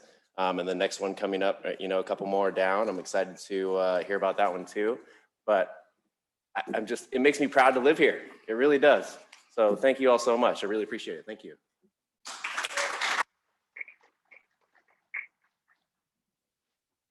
Before returning to the board, my only comment is this bill is completely absurd. So I appreciate you bringing this before us. I can't believe, like you said, that a legislature would think that this is a good idea. So any additional board comments? Okay, I believe I have a motion and a second. I can't remember. It's been a while. So, okay, have a motion and a second. So if we can get a roll call vote, please. Through the chair, if I could know who did the motion and the second, please. Who made the motion? I think I made it. Okay. It was Supervisor Vasquez and Supervisor Fuhr. Thank you. Supervisor Vasquez? Yes. Supervisor Blazer? Yes. Supervisor Fuhr? Yes. Supervisor Bradford? Yes. Supervisor Fletcher? Yes. Unanimous, thank you. Thank you. County Administrator, approve support letter for AB 107, which seeks to improve license portability for military spouses and authorize chair to execute. That's item 156, 2021. I assume this is you again, Jamie? Yes. Thank you, Mr. Chairman, board members. Again, Jamie Yang, Management Analyst from the County Administrator's Office. Our office brings here a support letter for a bill that we believe is of high interest to Yuba County. AB 107 by Assembly Member Salas seeks to improve license portability for military spouses. It would increase the number of boards required to issue temporary licenses to military spouses, establish a similar licensing process for the boards not included under the temporary license provisions, and establish various website posting and reporting requirements. In July of 2020, your board approved a letter of support for similar bills, AB 2549 and AB 3035, which unfortunately both failed during the legislative process. As you know, Yuba County is home to Bill Air Force Base, which includes a large number of military personnel with family. Military families face many challenges as they navigate through deployments, relocations, and the costs associated with frequent and unexpected lifestyle changes. License portability is critical. especially for our military spouses who frequently move to California and face overly burdensome barriers in finding employment. For these reasons, the County Administrator's Office recommends your board to approve the letter of support for AB 107 and authorize the chair to sign. Happy to answer any questions you may have. Thank you. Thank you. Questions or comments from the board? Move to approve. Okay, I have a first from Supervisor Vasquez and a second from Supervisor Fior. I see no public comment on Zoom. Do you have any cards, Mary? Okay, I will just add that as a supervisor who works a lot with the Beale Military Liaison Council and also with the leadership at Beale Air Force Base, this legislation is critical for our community. One of the biggest challenges the base has is employment for military spouses, in addition to housing and quality schools. Those are the top three things that they bring to our attention frequently. Other states are passing legislation like this, and mission decisions for adding missions and increasing the size of missions, DoD is making those decisions based on states having this in place. And so, as well as grant funding. So if our legislature can't get this passed, it will actually impact the future of Beale Air Force Base. And so I feel very strongly about us approving this. So if there's no additional comments from the board, I will ask for a roll call vote, please. Supervisor Vasquez, Yes. Supervisor Blazer, Yes. Supervisor Fuhr, Yes. Supervisor Bradford. Yes. Supervisor Fletcher. Yes. Great. Thank you. It's unanimous. Thank you. Next up is item 157, 2021. Sheriff Coroner adopt resolution in support of the Second Amendment to the United States Constitution, the right of the people to keep and bear arms. Sheriff, D.A. Curry.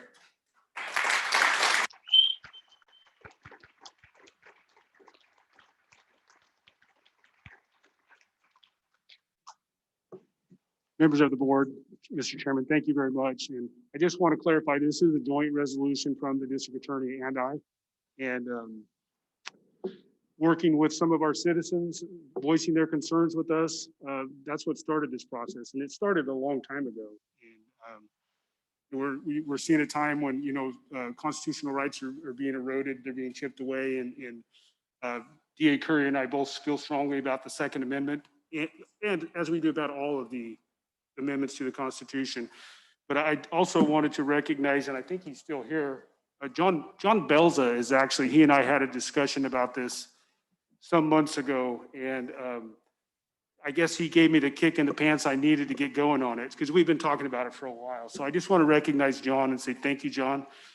And it's also just on behalf of our citizens. This is something that we receive a lot of discussion or a lot of questions about, is the Second Amendment. So I think D.A. Curry is going to provide some legal or I'll let D.A. Curry speak for himself. How's that? Thank you, Sheriff Anderson, for asking me to help with this effort as well. So we're here this morning to ask the board to adopt a resolution in support of the Second Amendment and the right of the people to keep and bear arms. We feel that this is a measured resolution, and I want to talk about what does it do? It declares your support for the fundamental right of law-abiding citizens to keep and bear arms. It declares your support for the prosecution of individuals who use firearms to commit crime.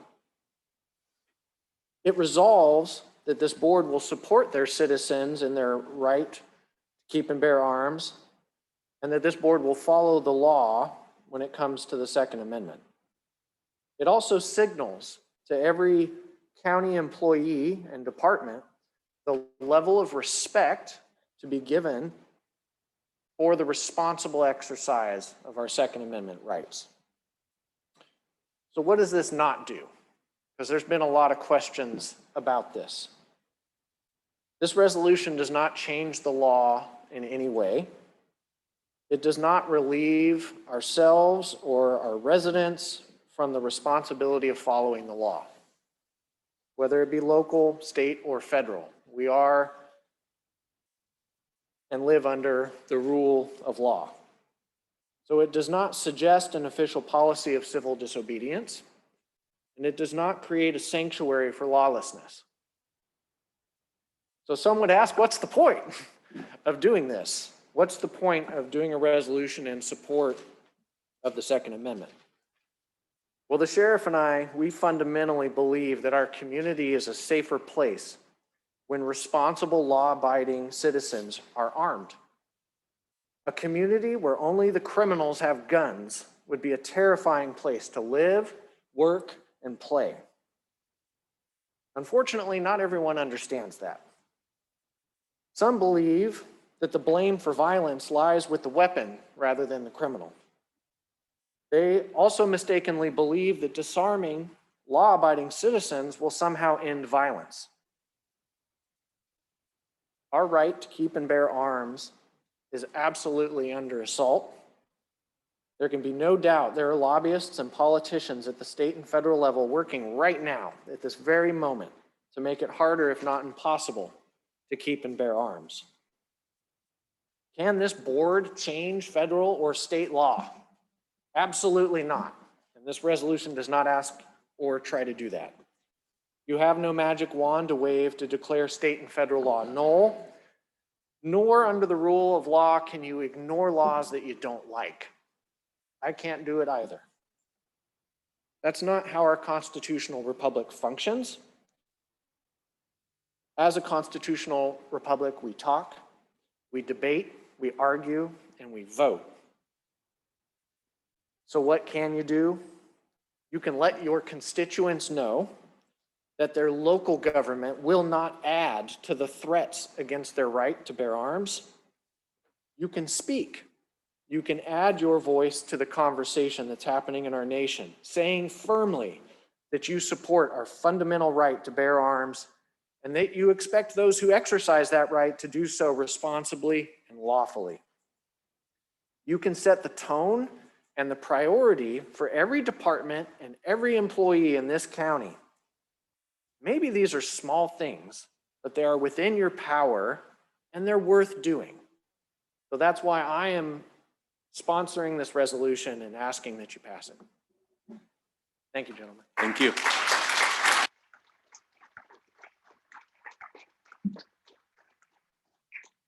Well, I won't keep you much longer, and I just want to reemphasize the legislation aspect of this and the time to fight the gun rights or the gun legislation is when it's going through the legislators. So I encourage all of our citizens to be informed, know what you're voting on when you vote, know who you're voting for when you vote.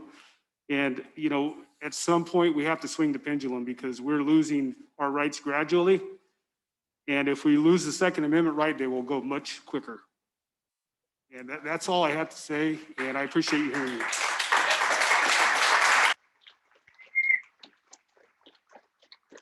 Thank you, Sheriff. Comments and questions from the board?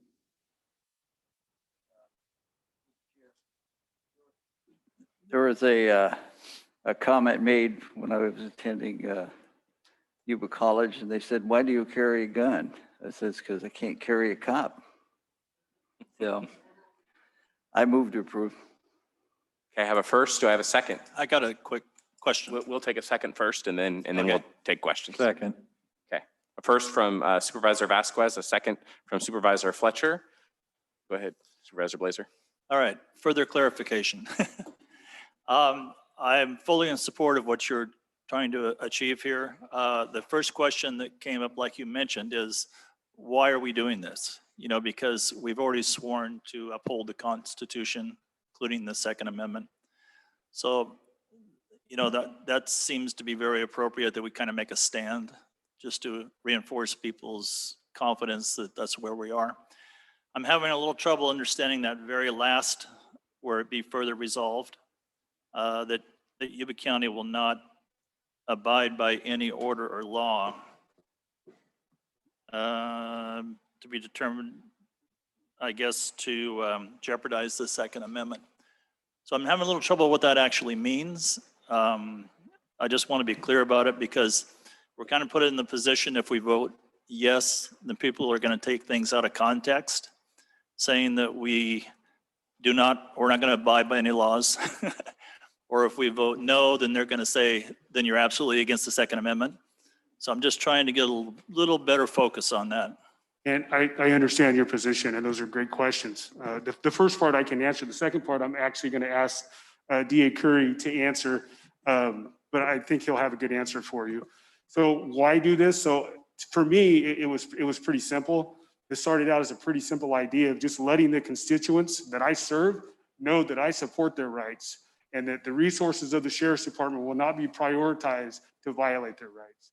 And so that's pretty much it. It's just, I support the Second Amendment, and we are not going to come knocking on your doors and taking your guns unless you violate the law.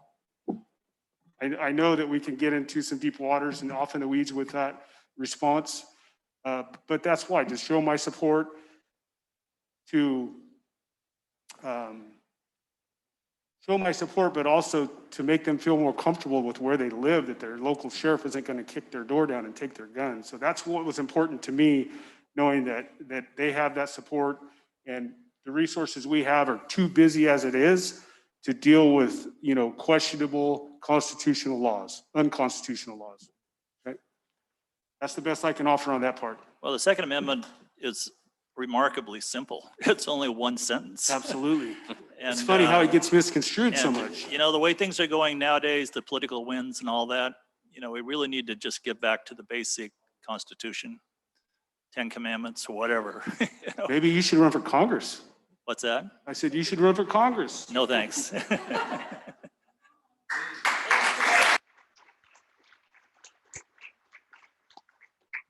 Any additional comments from the board before we take public comment? Oh, sorry, DA. That answer your question, Supervisor Blazer? Did you need any? Well, I still had that second part of the question that wasn't too clear about me, that Yuba County, let me get my glasses, hold on a second. That Yuba County will not abide by any order or law.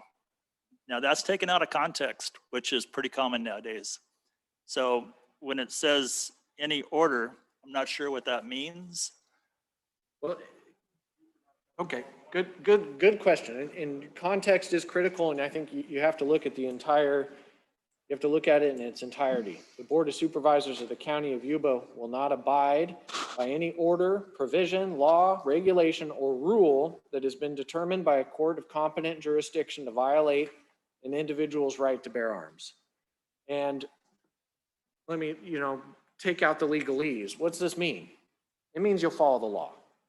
That's what it means. Now, are there laws, say here in California, that I personally feel are unconstitutional, or at least potentially unconstitutional when it comes to firearms? Yes. Are there ones that are going through the appellate process that I believe that about? Absolutely. Does this resolution say, if you personally feel you get to disobey? No, it doesn't say that. It says when a court of competent jurisdiction determines that that's the case.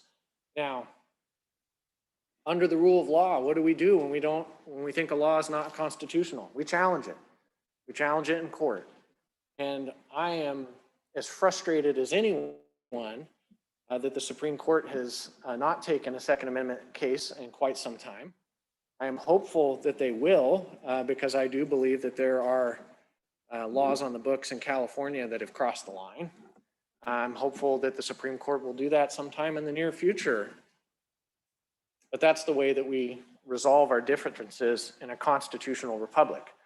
I can't stand here and ask you to follow the rule of law, the Second Amendment, and at the same time encourage you to break the law, because then what's my basis? So I live under the rule of the law as the district attorney. This resolution recognizes the rule of law. And so it does not say that this board would support breaking the law. Does that make sense? That helps me a lot. Thanks. Thank you. Through the chair. A comment to that on the district attorney's side is I received a call from an individual who said, boy, I'm in favor of this open carry law. I can't wait till we now can carry our guns up and down the street. I said, wait a minute. That's not what it says. It is pretty simple, and it's supporting the Constitution on the general concept. Just read it. Don't overthink it. So hopefully that's what the public picks up on.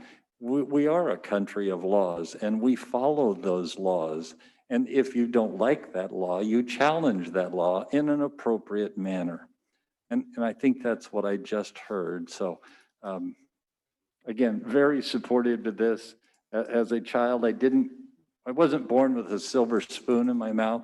It was a gun in my hand for some reason. I like it. I've enjoyed it.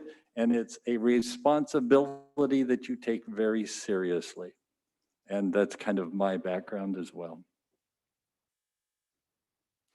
Okay, do we have any public comment cards? I imagine we do. Through the chair, yes, we have 10 public comments. First person we have is, I believe it's Sandra Harrison, Mallows. Thank you, Board. Thank you, Chairman. And thank you to the DA and to our sheriff.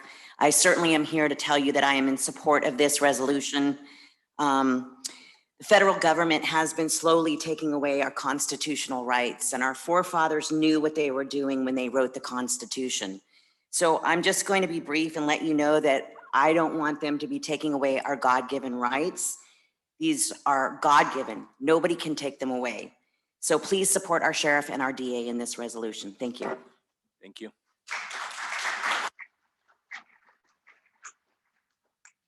Second person we have is Lou Benninger.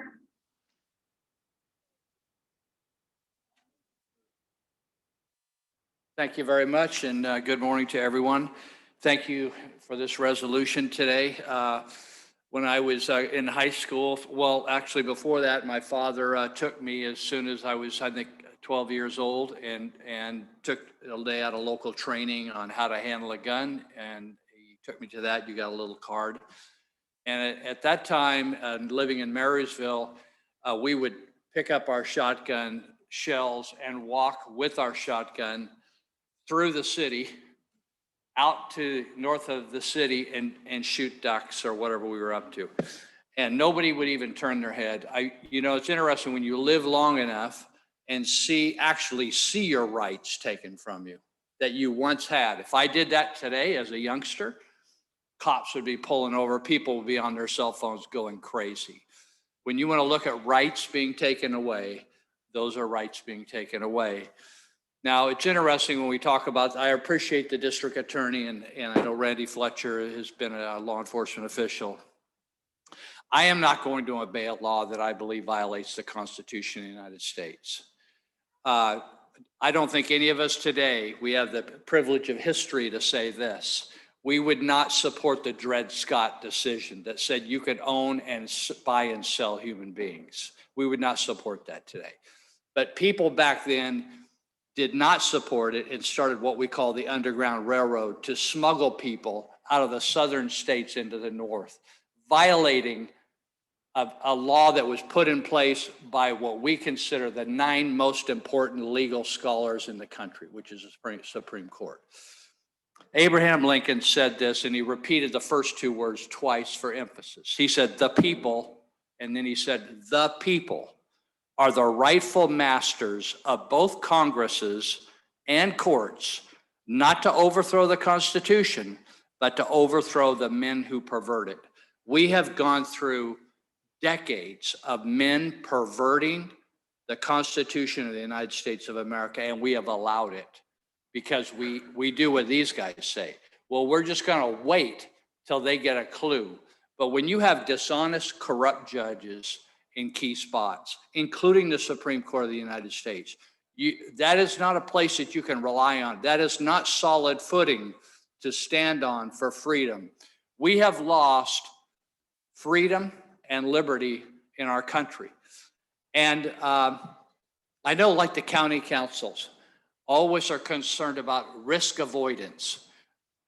You don't avoid risk when you stand up for freedom and liberty. I have a friend I went to high school with and used to hunt with. His name was Steve Sneller. The Snellers lived in our Boga area. And he liked to hunt. I like to hunt. And he went to Vietnam, and in the first 30 days was killed in Vietnam. He risked his life for the freedoms that we're debating today. I would like to say to you that not only do we need to pass this resolution, but we need to have an open carry law like I had as a child. We need to have no concealed weapon permits unless we want to make it optional, like some of the states have done. If you want to go to another state, you want to pack your weapon to another state, and they have an agreement with our state. We need to have, the government does not have a right to ask us to go to the sheriff and ask his permission to give us. That's not a right. God-given rights are not sheriff-given rights, are not government. Small g government, big G God. So, Mr. Benninger, your time is up. Can you please wrap up your comments? sorry. Your time is up. Can you please wrap up your comments? Yes, sir.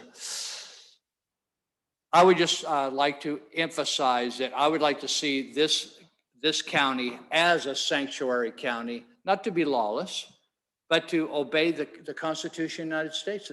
Obeying the Constitution of the United States is not lawlessness. It's freedom and it's liberty. Now people say, oh, well, you can't have that liberty. You can't have that freedom to obey the law. I'm telling you, we need to get back as a county, both here in Sutter County, to be constitutional counties. That's why in the next election for sheriff, if Mr. Anderson doesn't want to run, we're going to be looking for the C word. That's the constitutional sheriff, not the label, not his name, but who is going to back the Constitution? Those are going to be issues in the coming days because. Okay, thank you, Mr. Benninger. Thank you very much.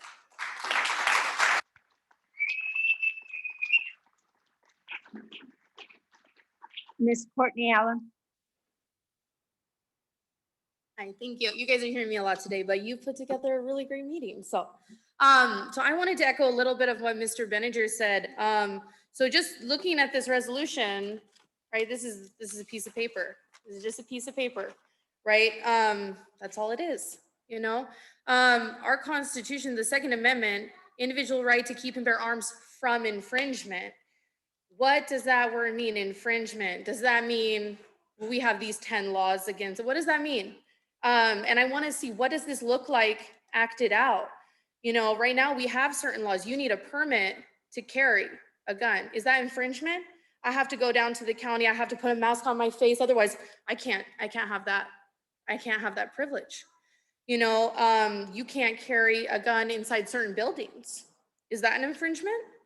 So why are we even talking about this piece of paper if we're not going to support the Second Amendment in its entirety? So I would just, I don't know what it looks like from you, Mr. DA, who is putting this together, but I would just like to see it enforced accurately. I would like to see open carry laws here. They have those in a lot of other states and people don't freak out, you know? It is a weapon. A vehicle is a weapon. I can go home and end my life with pharmaceutical drugs that I'm prescribed by a doctor, you know? And I think that if you guys are worried about what it looks like to other people, or we don't want to cause, you know, chaos, we don't want to scare people. People are going to be scared all the live long day, but what are you going to do that's right? What is right? And if you're going to pass a resolution to protect our Second Amendment, I would hope that you are going to carry it through to every policy that it supports this. So please consider allowing open carry. Please consider revoking the necessity of having a permit to conceal a weapon here. The Constitution does not support lawlessness. It doesn't. You know, and if you think that allowing us to express our God-given rights is going to promote lawlessness, you're wrong. It's actually, if you even look at case studies where, you know, the Second Amendment is upheld, or when guns are encouraged among the people who live in that community, there's a much lower rate of crime in those communities.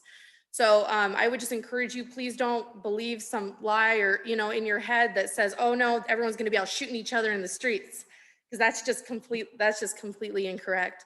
So anyways, I just wanted to encourage you guys to, you know, take this resolution and use it and have it actually affect policy in the state. Because a resolution, it's just a symbolic gesture, right? You guys actually have to be the ones to use it. So thank you guys so much. Thank you, Ms. Allen.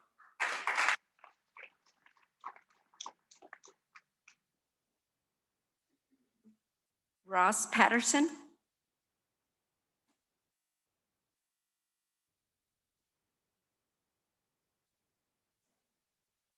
I want to thank you, board, for opening it back up to we, the public, we, the citizens of this county, to be able to be here today. And I would like to ask you to fully support our sheriff and our DA in this.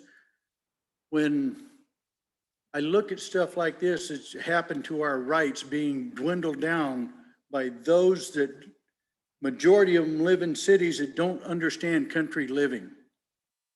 That we need to stand up and have a voice and tell them, no, you don't touch the Constitution. You leave it alone, because that's what's kept we, the people of America, free for over 200 years. And other countries want to be like us so that they can prosper like we've had the opportunity to do. The state of Maine, when they done away with gun permits and allowed open carry or concealed carry, their crime rate crashed almost down to nothing. Texas right now has a bill on the floor that Governor Abbott is 100% behind to do the exact same thing. And I'm going to ask that you do the same thing here in Yuba County. Eliminate gun permits, allow open and private carry, concealed carry. Thank you. Thank you. Robert Armstrong.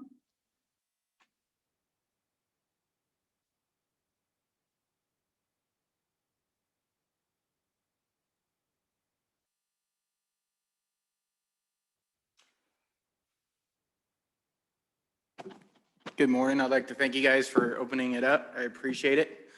I've known some of you guys since I was in elementary school here, grown up for 30 some years, and I've met Andy through other stuff I'm involved in with New California, and some of you guys have gotten our letter of intent.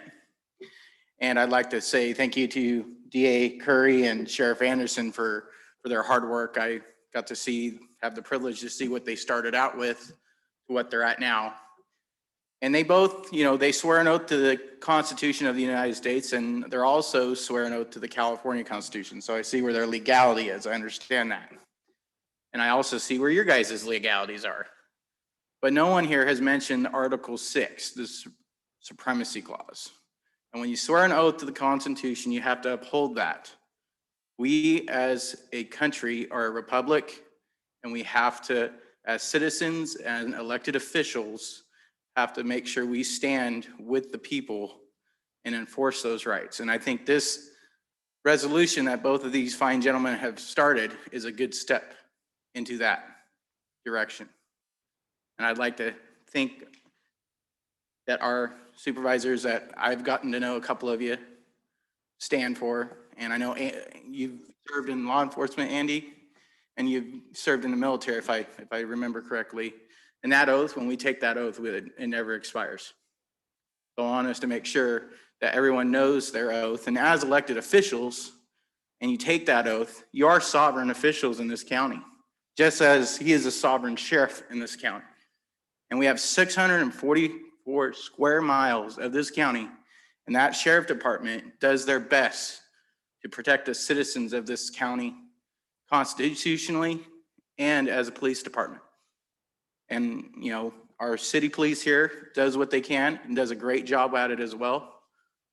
But when you have the state running out of control down there in the legislature, making laws that are unconstitutional and putting the rights of the citizens in danger, we have to have a right to protect ourselves, because Sheriff Anderson and his deputies that put their lives on the line every day can't be at every single place. And I'll admit, I am a CCW carrier. I went through the training. I train every day, and I go through and I do what I can. And when it comes all down to it, if he has to call for backup, I'm sure he's going to call his CCWs, and he's going to expect from them what he expects from his deputies. And I have family that live in Nevada. It's an open carry state. When I go and visit, I open carry. And In that little town of Winnemucca, they have a sheriff there that encourages it. And their crime rate there, they have no problem with their homeless because of it. So I'd like to see, you guys pass this resolution and continue to even look at possibly finding other ways to uphold our Constitution, whether it's our First Amendment, our Second Amendment, all the way down. And I'd like to thank you for your time and continue to hold these board meetings. And thank you. Thank you, Mr. Armstrong. Ruthie Armstrong.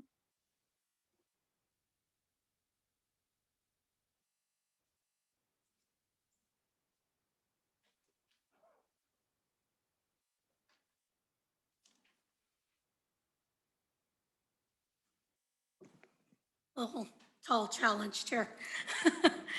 I want to thank you guys for looking at this resolution that these two gentlemen have put forth before everybody. I want to thank you guys so much.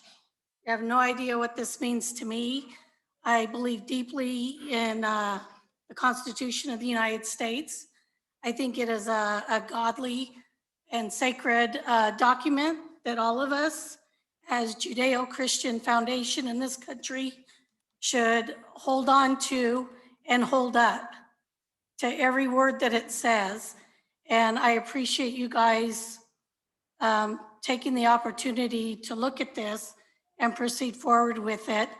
And I am here wholeheartedly to support you guys as well as these gentlemen over here. I agree with my son that it's time for us to take a constitutional stand in our county because the legislature of the state of California is running amok. And if we don't take a stand to try and stop them, I feel other counties will follow us if we do. Right now, I feel a lot of people in positions such as yourself feel like your hands are tied. And I think getting back to the Constitution is a way to untie those hands from a runaway legislature that we have in this state.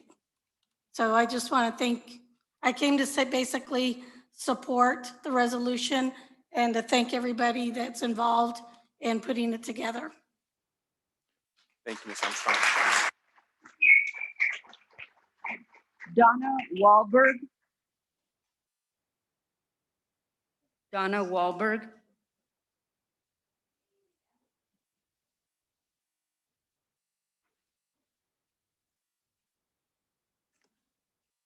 Good morning. Good morning. Thank you. I so appreciate the board that we have. I've experienced that you listen. We showed up, made a request that you open, and you listened, and here we are.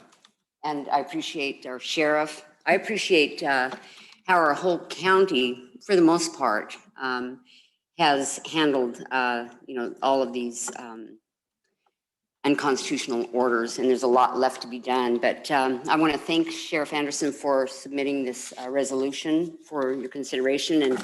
And there's one thing, just one change. You talked about what the meaning was of some of the language.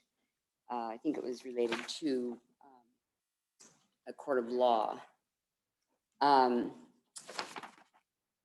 Anyway, the more language there is, the more opportunity there is to slice and dice and more opportunity for confusion. I think the less said, the better. The Constitution itself and the amendments are pretty succinct and to the point. I submitted yesterday, a friend of mine and I submitted a copy, a revised version of this resolution that is on the agenda, a copy of. And the only change we made was after the seventh whereas, we kept all of that in the way you have it. After the seventh whereas, though, we struck everything else. And so we struck the part that said that the county believes the person who uses arms to commit crimes should be prosecuted to the full extent of the law. We struck the part that says that Yuba County respects and supports the right of every law-abiding citizen to keep and bear arms, that the board expects every person to exercise their right responsibly and lawfully, and that the board requests the illegal use of arms to commit a crime be investigated and prosecuted to the full extent of the law, and we struck the part that be it further resolved. We expanded on be it further resolved. So after the seventh whereas, we just ask that the rest of it be stricken and this language be your resolution. Now therefore be it resolved, all acts, laws, orders, rules, and regulations of the United States government or California state government, whether past, present, or future, that infringe on the people's right to keep and bear arms as guaranteed by the Second Amendment to the United States Constitution and the California Constitution are invalid in this county, are specifically rejected by this county, and shall be considered null and void and of no effect in this county whatsoever. So I would like that. You know, I don't think it's a good idea to include, you know, they're going to do this lawfully, or we're going to go to a court of law. The court of law one kind of confused me. I thought maybe you're going to wait until a court adjudicated it before you would determine whether it's unconstitutional or not. So I don't like that provision for that reason. So I just wanted to add that one paragraph in lieu of everything after the seventh whereas, okay? And Ms. Wilbur, can you wrap up, please? Your time yes. is over. I would just ask, I'd like to support what Mr. Benninger said, that we really should be a constitutional county. And I would like to see you all take it on yourselves to take the initiative. And when you see something come down the pike, you know, a new rule, law, or regulation you believe is unconstitutional, prepare a resolution, put it on your agenda, and we'll all come and support you.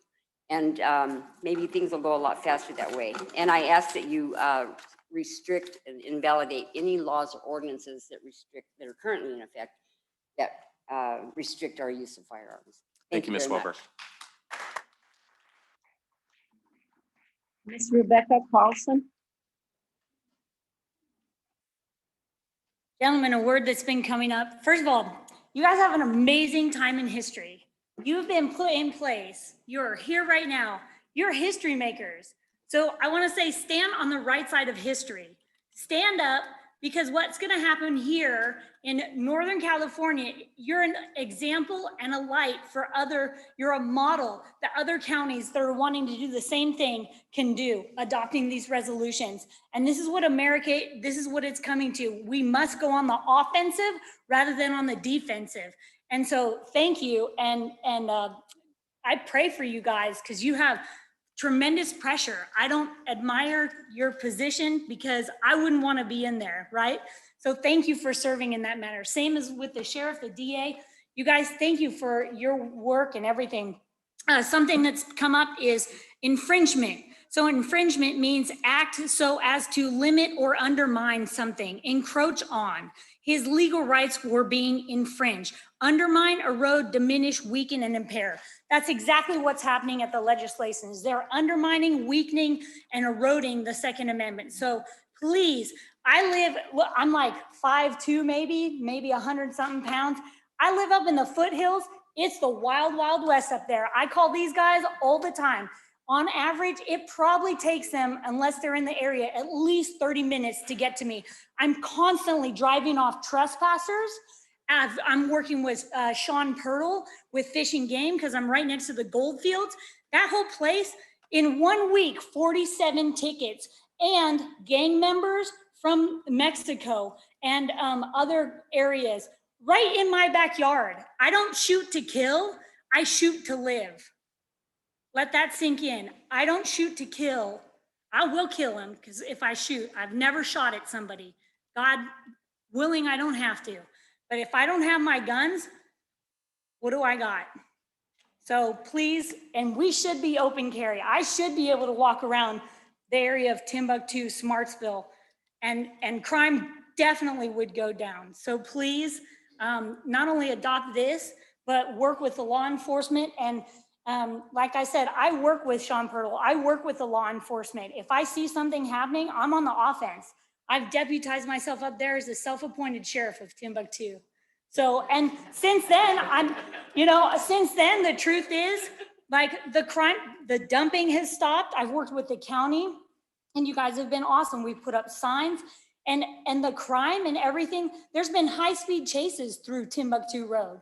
And so the sheriff couldn't keep up with the guy because he was in a truck and the sheriff was in a, one of those low riding fast vehicles. Anyways, so the people will work and back the blue. That's who we are as Americans. And when we do that, here's a book that I recommend all of you read along with the sheriffs. More guns, less crime. More guns, less crime. It's simple. In Singapore, real quick, in Singapore, it's illegal to have gum. Guess how much gum pollution they have in Singapore? They don't.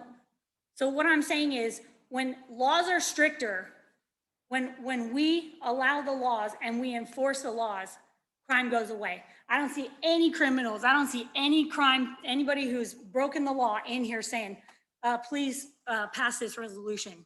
It's all law-abiding citizens. So thank you. Thank you, Ms. Carlson. John Welch.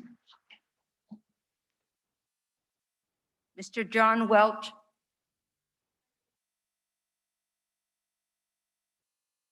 Good morning. Thank you for opening up the chambers so that we can be here and witness in person.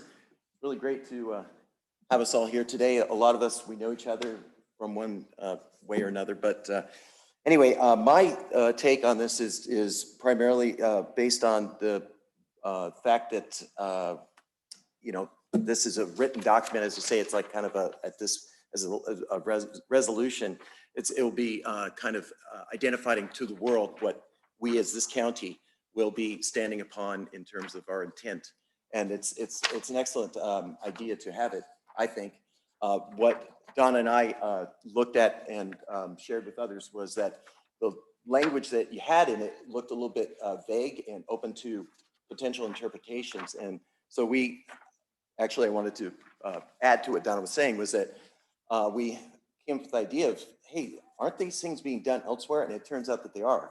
And one of the places that we found this language in particular was the state of Arkansas. Apparently, it's going through the state assembly for bill passage and adoption. So apparently, we're not the first to do this, right? Which is, this seems to be a movement that's kind of gaining steam. So that being said, we're really kind of thinking that some language like this that would be more like teeth, just focus on what it is, and it supports the Second Amendment more clearly than going into areas of judicial reviews and different things like that. So that's one thing we'd recommend you look at, and I think you received this yesterday or this morning, as the case may be. So the other thing I just want to say is I have a hat that I bought, and it says the second supports the first, or defends the first. So that's a good way we can look at it. It's like if the First Amendment is eroded to the point where which is what's happening here, with all this, stuff that we've been dealing with, masking everything, right? But anyway, just saying, those are rights of the person by the Fourth Amendment, and that we shouldn't be having to do this stuff, but we're going along with it as it stands for now. But so the First Amendment, with the 5 parts in it, the right of the people to peaceably assemble and to petition the government for redress of grievances, which is the 5th or the 4th and 5th section of that amendment, we've opened up. So we're doing it. We're kind of back, not to square one, but we're better than where we were last week, even, I guess you could say. So, but if those are completely shut down, which they were with the COVID thing, the Second Amendment is supposed to be there to defend us ourselves, our personal possessions, the whole thing, if the first one gets usurped, So anyway, support of it. Thank you very much. I recommend this language, and that's all I have to say. Thank you.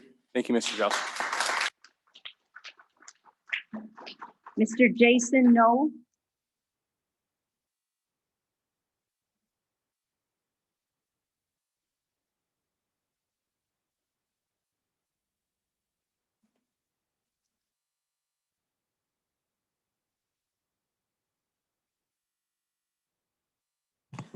Hello, everyone.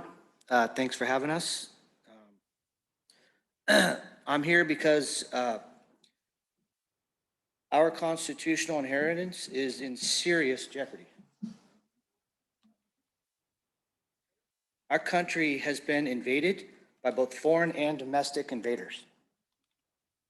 It has been, and it is, and it's going to continue to. Our firearms, for many law-abiding citizens, is likely the last line of defense in order for us to survive successfully and defend ourselves and our republic. Mr. Sheriff Anderson, sir, thank you. I have a request for you. You could please reach out to each and every county sheriff in this entire state and let them know what you think. Because what you think is right. Mr. District Attorney Curry, sir, if you could do the same. You could please reach out to the district attorneys of every county in this state. Read them some of your information. That would be wonderful. And the Yuba County Board of Supervisors, thank you very much, each and every one of you. This is groundbreaking. You guys are front runners. You're the tip of the spear. You opened your doors to the public, and that's what America is about.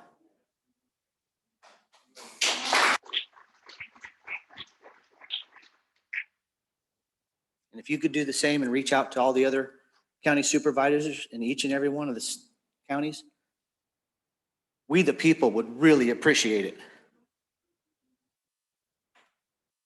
So, pretty please, I ask you to please, in the name of God, our Father, Jesus Christ, our Savior, all of our sovereign, hardworking citizens, our invaluable seniors, and especially if you could do it for the precious children in this state that have been robbed of their God-given inalienable rights and freedoms.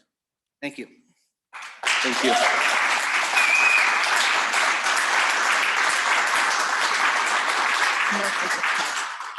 So there's no more cards at one point?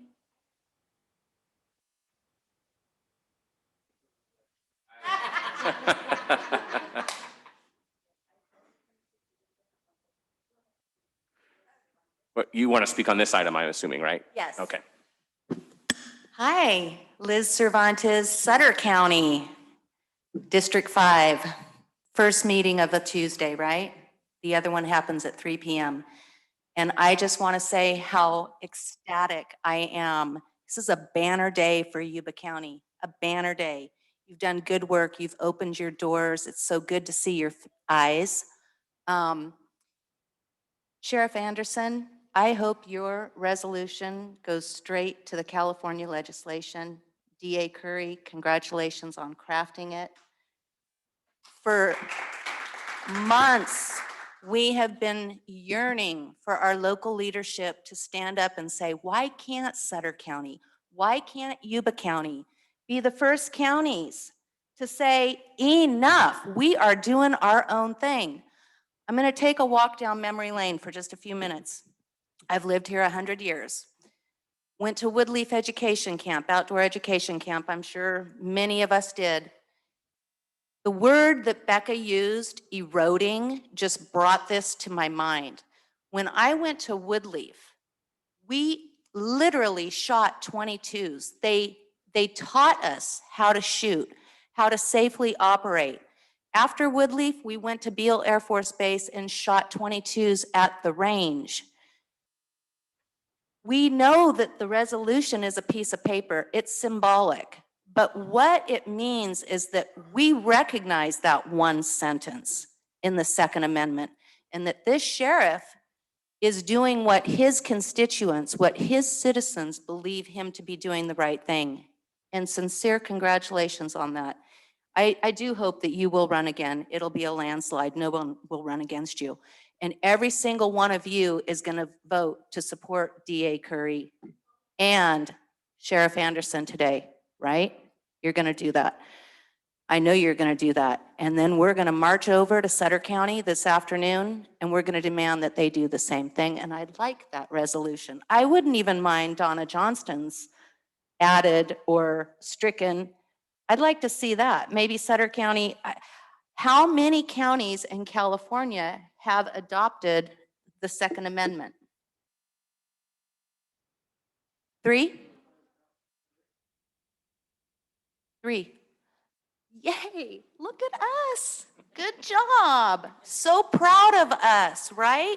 Let's continue to do the right thing. If they were teaching in schools hunter safety and how to balance a checkbook and how to do your laundry and manage a household instead of what we're teaching now, which is complete garbage and pure evil, could you imagine? We could change everything. We could change the world right here in Yuba County. Let's do it. Thank you, Ms. Cervantes. Genesis, I was just going to ask for you. Thank you. Appreciate it. I want to join in everyone by thanking DA Curry and Sheriff Anderson. Thank you so much for bringing this, for your work on this, and for spearheading it. I mean, really, what I'm hearing is that you listened to the voice of the people, and you took this on yourselves to bring this forth, and I really do appreciate that. Thank you. And I want to, of course, voice my support for this resolution. And I listened to the changes that that Donna was making or that was proposing, and I'd like to propose something simple. This last, be it further resolved, this is how it currently reads, be it further resolved that the Board of Supervisors of the County of Yuba will not abide by any order, provision, law, regulation, or rule that has been determined by a court of competent jurisdiction to violate an individual's right to bear arms. I am proposing that we take out has been determined by a court of competent jurisdiction. So that now it just reads, be it further resolved that the Board of Supervisors of the County of Yuba will not abide by any order, provision, law, regulation, or rule that violates an individual's right to bear arms. Simple, because we don't need a court to tell us. We've seen what the courts have shown us, and that's that, a court is a court. They're going to decide what they decide, but we know here what's right. We know here what the Second Amendment means. Just like was said earlier, it's simple, it's a sentence. And we know what violates that and what doesn't. So I propose that we keep it simple. We take that out and we just make it straight to the point. Thank you. Thank you. Yeah, I see we have a hand raised on Zoom. So if we can allow Ms. Floor to speak.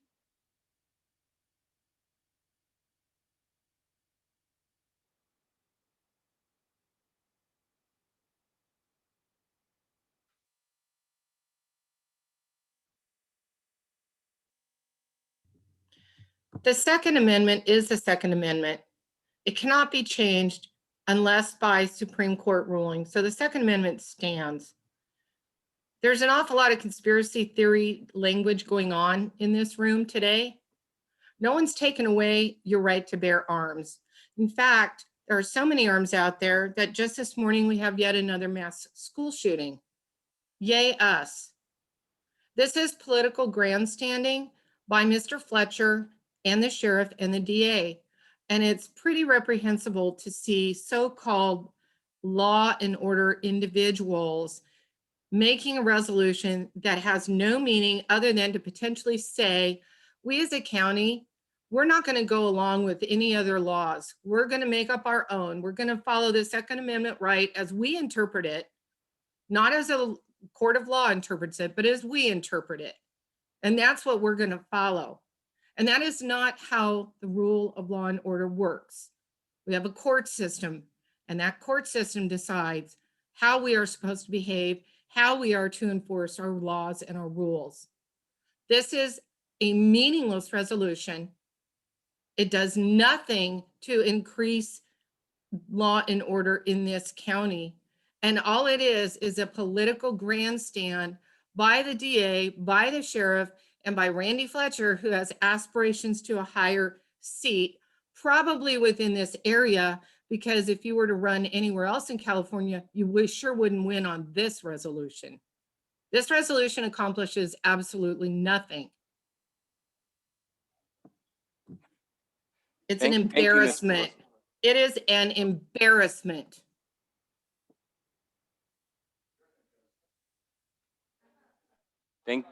Thank you, Ms. Fleur. Okay, with that, public comment is complete and we will return it to the board. I have a first and a second. Are there any additional board comments before we vote? Okay, hearing none, roll call vote, please. Supervisor Vasquez, Yes. Supervisor Blazer, Yes. Supervisor Fuhr. Yes. Supervisor Bradford, Absolutely. Supervisor Fletcher. Yes. It's unanimous. Thank you. Great, thank you.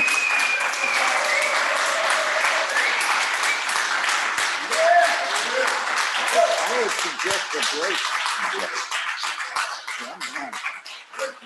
So we are going to take a 5-minute break before continuing. So Thank you. we'll be back in 5 minutes.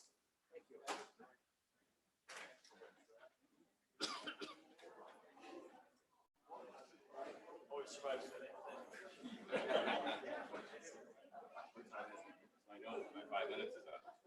11:27.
easier to see than the other one. And I think the hybrid meeting's working pretty good.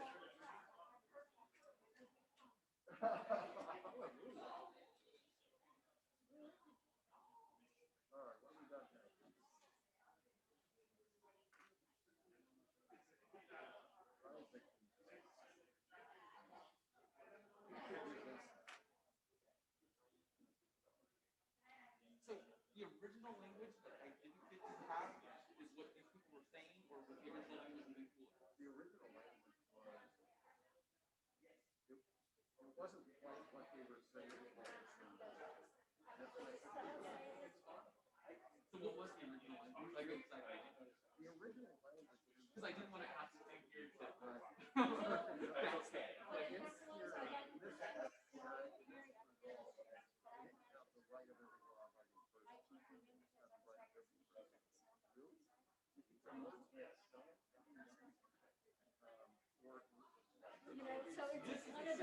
one of those. Right, and that's the one that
Are you ready? I'm ready.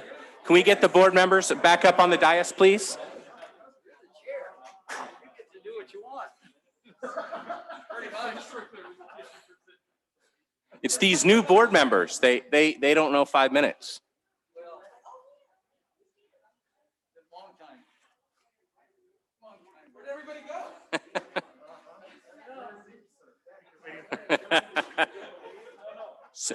Supervisor Blazer, we're going to go ahead and get started.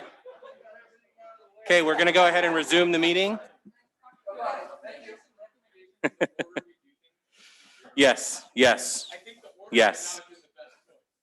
Okay, we are back in session, and we're moving on to item 1712021, probation, adopt resolution declaring April 18th to the 24th, 2021, Crime Victims' Rights Week, allow the Probation Department Victim Services Unit to honor local law enforcement, district attorney staff, community partner agencies, and community members, and reaffirm the board's recommendation for probation to operate victim services. And I have a resolution here to read, so I will do that. Man, I had to read 3 of these today. I think it's, okay. So hopefully I won't mess this one up too bad.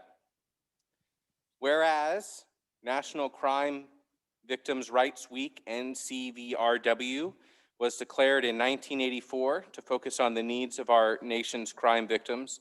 And whereas the commemoration of NCVRW provides a national opportunity to reflect on the devastating impact of crime victims, not only locally, but on our entire nation, and to strengthen our national resolve to ensure the needs of victims are identified and addressed. And whereas the national theme for NCVRW is support victims, build trust, engage communities, and Yuba County Victim Services has adopted this theme as the guiding force this year. And whereas we as individuals and communities recognize that justice isn't served until crime victims are afforded justice through the courts and the constitutional rights they are afforded in California are fully realized, and this department strives to inform and enforce all rights. And whereas, as we continue into the 21st century, we are committed to creating a world where the legal and constitutional rights of victims are honored and the public agencies are accountable for their treatment of victims of crime. And whereas the Yuba County Victim Services is now entering its 36th year of service to victims of crime in Marysville and Yuba County area and celebrating the 30th annual Candlelight Vigil. And whereas Yuba County would like to honor all victims of crime by remembering those lost to senseless acts of violence and remember that every victim is a survivor who deserves the opportunity to be treated with dignity, fairness, and respect. Yuba County Victim Services strives to ensure that all crime victims are afforded and understand their constitutional rights through Marcy's Law.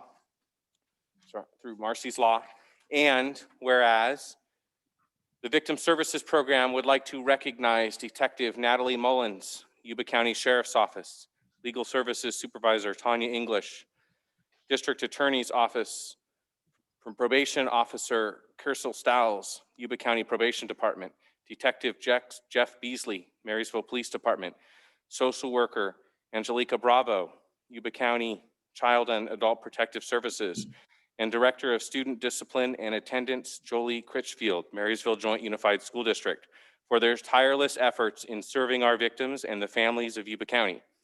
Whereas the Board of Supervisors recognizes its foresight and resolve to locate the County Victim Services Program in the County Probation Department with overarching goal of providing prevention, intervention, and treatment for crime victims in Yuba County.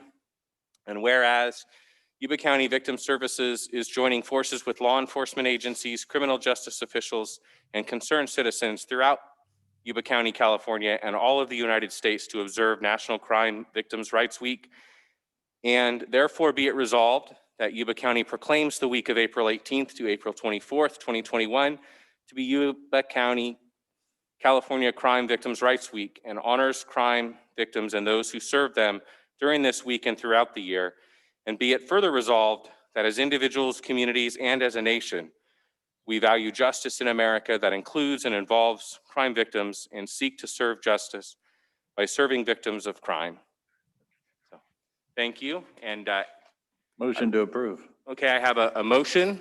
I'll second it. And there's also a pictures by the entrance of the Yes, and I believe Mr. Runge would like to probably have a few words. Is that correct? Absolutely. Eric Runge with Yuba County Probation Victim Services. Thank you, Chairman Bradford, and thank you, Board.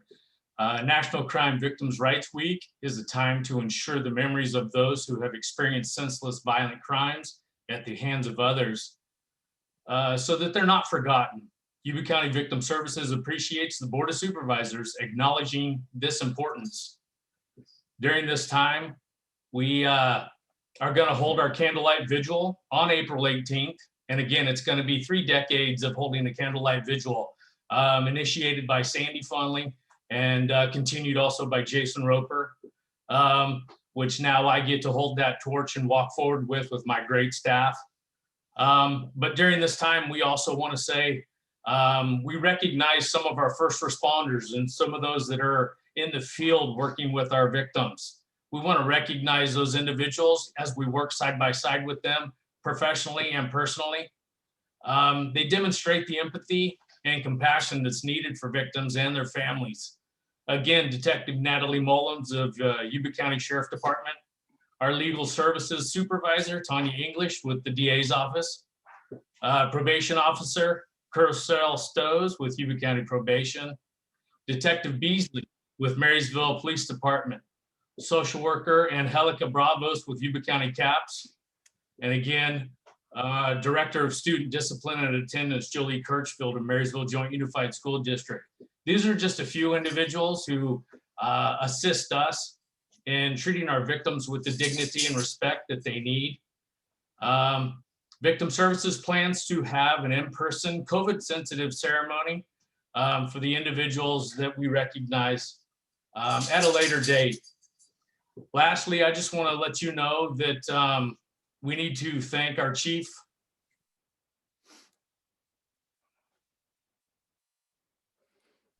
Jim Arnold, and all of Steve throughout the year to do what we do. Again, gentlemen, thank you very much.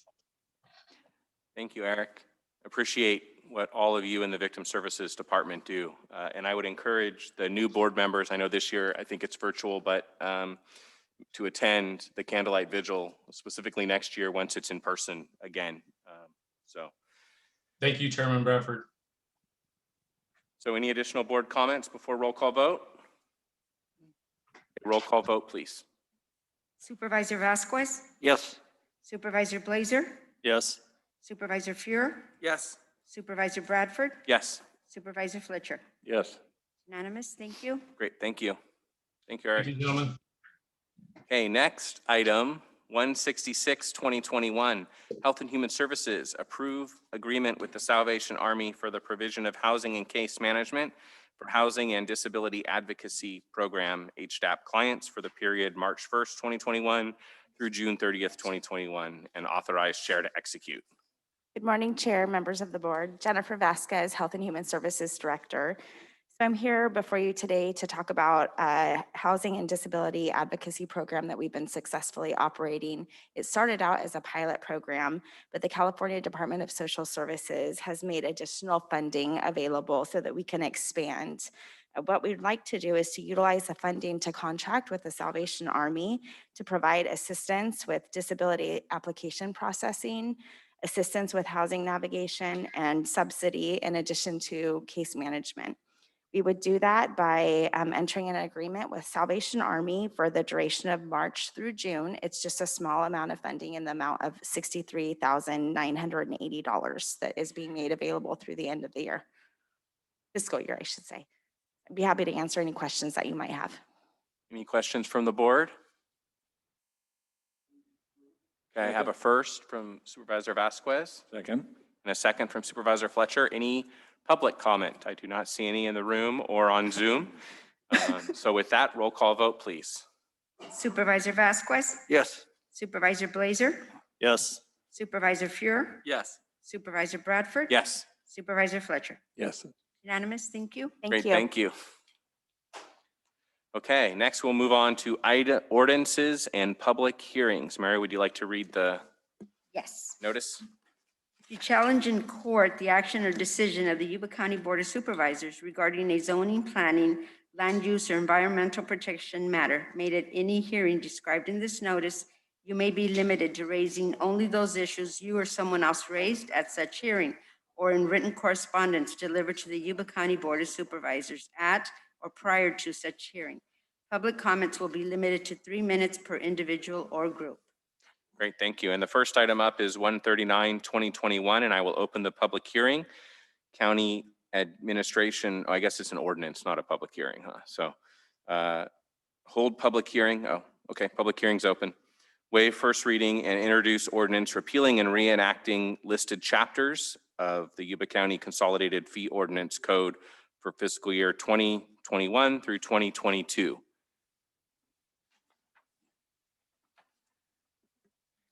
Oh, on Zoom? Where's Jamie? Is it community development is going to be speaking on this? Michelle Logan. Oh, okay, great. Good morning. Good morning, Michelle. Good morning, Chair Bradford and members of the board. Michelle Logan, Management Analyst with the County Administrator's Office. Annually, departments are tasked to review the consolidated fee ordinance to ensure that fees charged by the department reflect the true cost of services.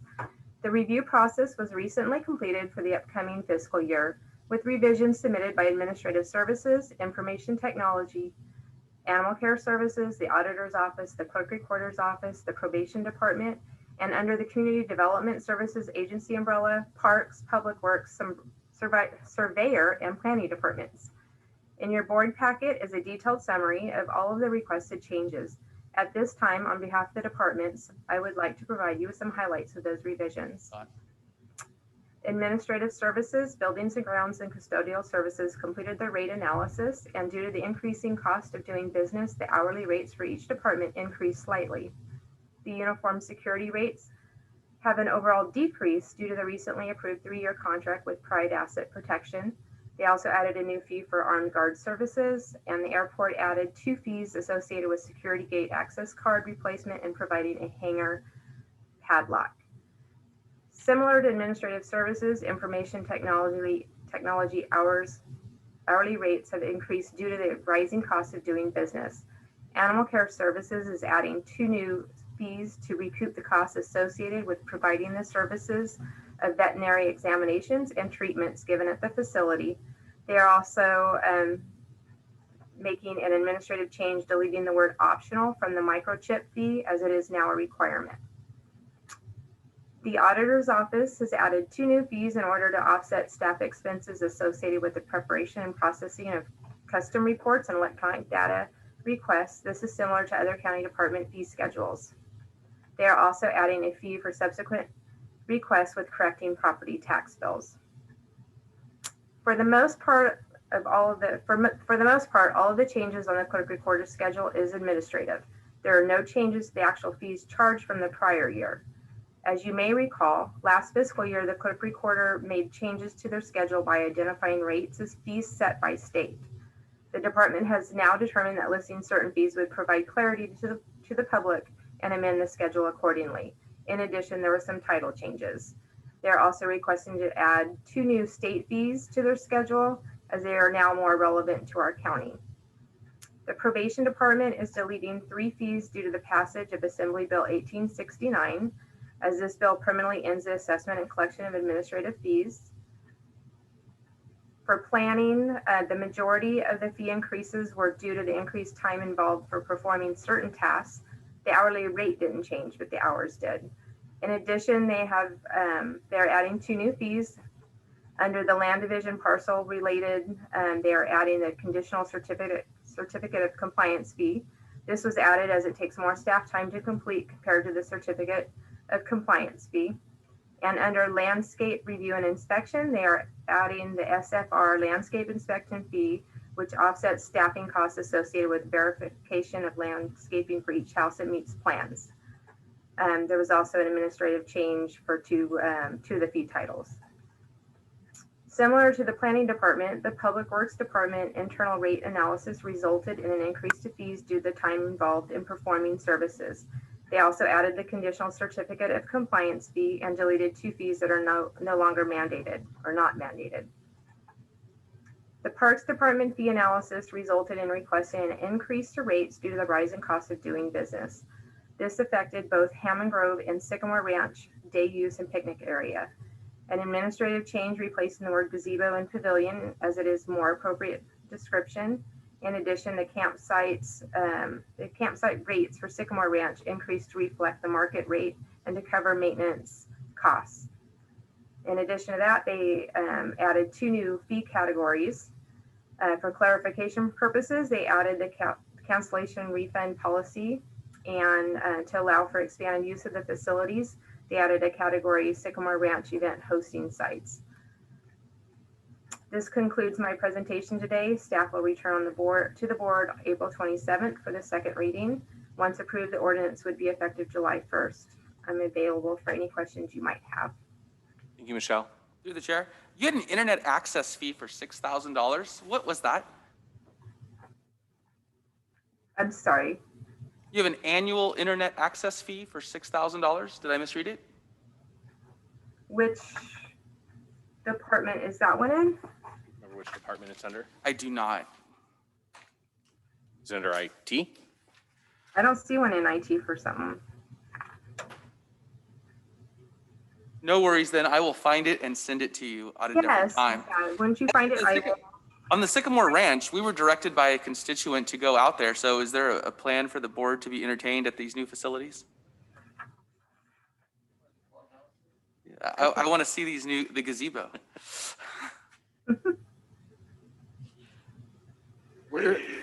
Yes, yes. More than happy to provide a tour to board members of some of the facilities. And we can talk to the director, find out about noise. Through the chair. Thank you. Yes. What is the clubhouse building? Where is that? Do you want to? The one in Parks?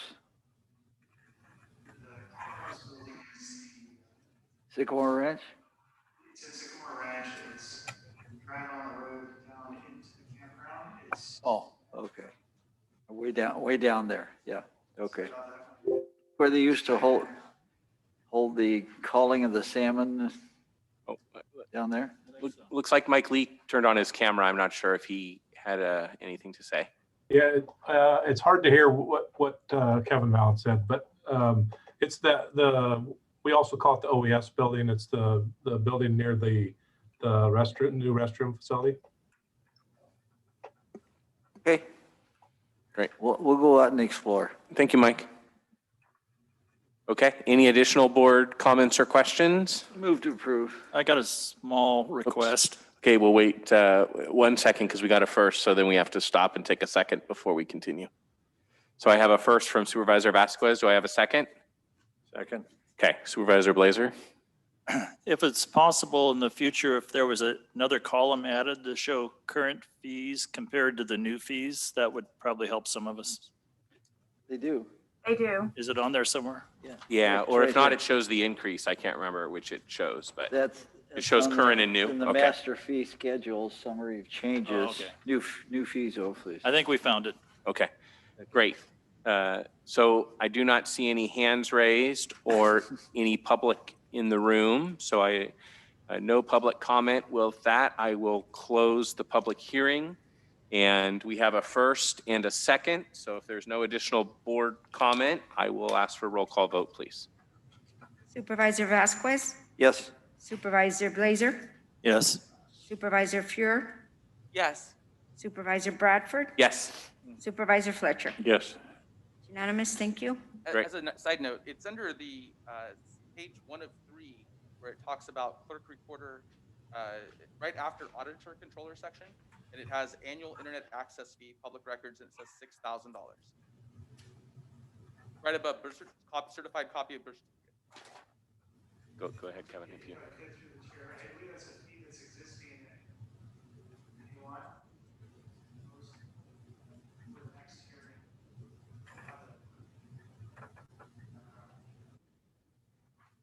Perfect, thank you. Okay, next we will move on to correspondence, and it is as listed on the agenda, and then board and staff member reports. So we will start with Supervisor Vasquez. Okay. I would just really like to thank staff and the department heads for this whole fiasco. We've continued to build and provide a lot of services for our constituents in spite of the shutdown conditions. I just would like department heads to thank staff from the board for all the hard work. With building 600 homes in Yuba County, Sutter County goes, we built 2.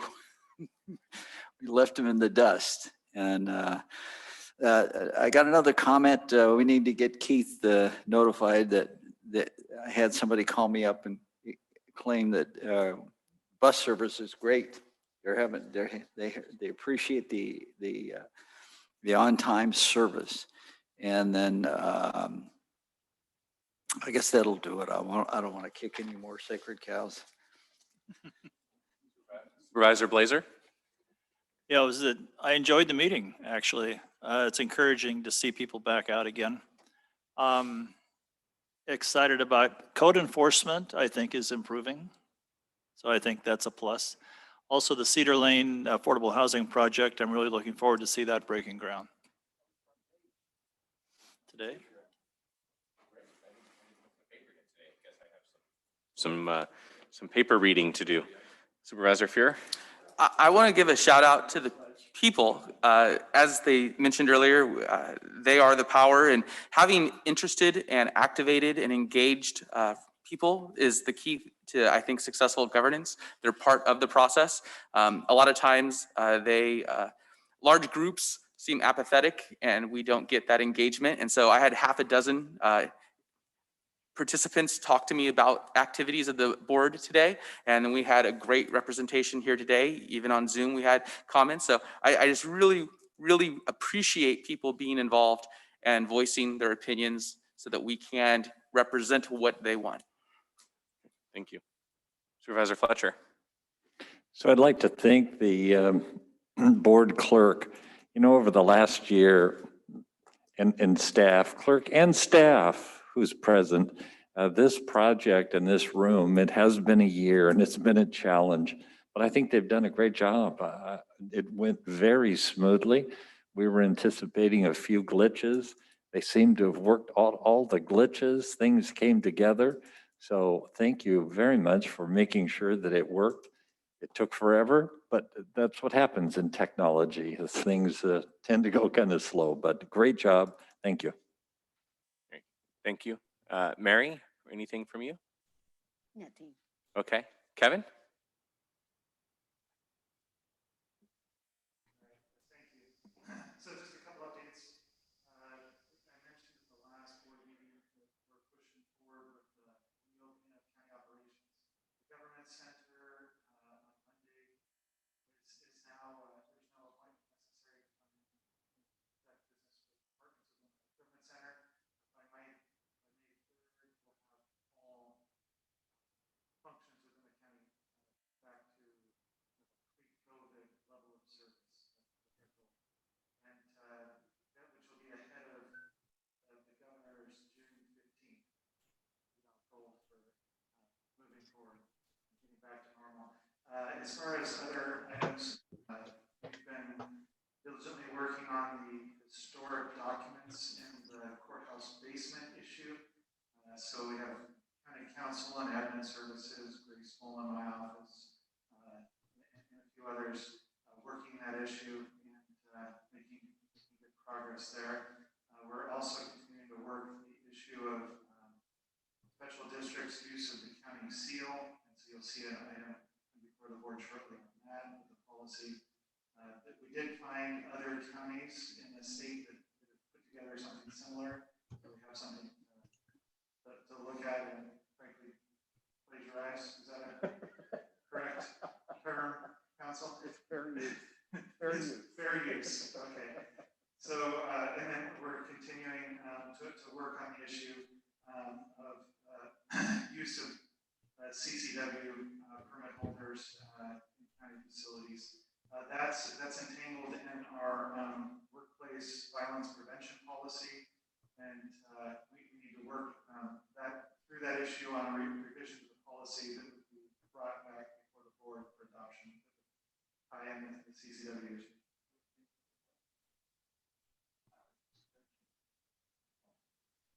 Right.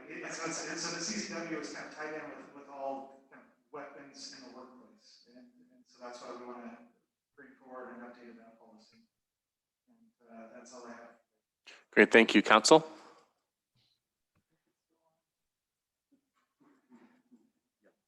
It's good enough.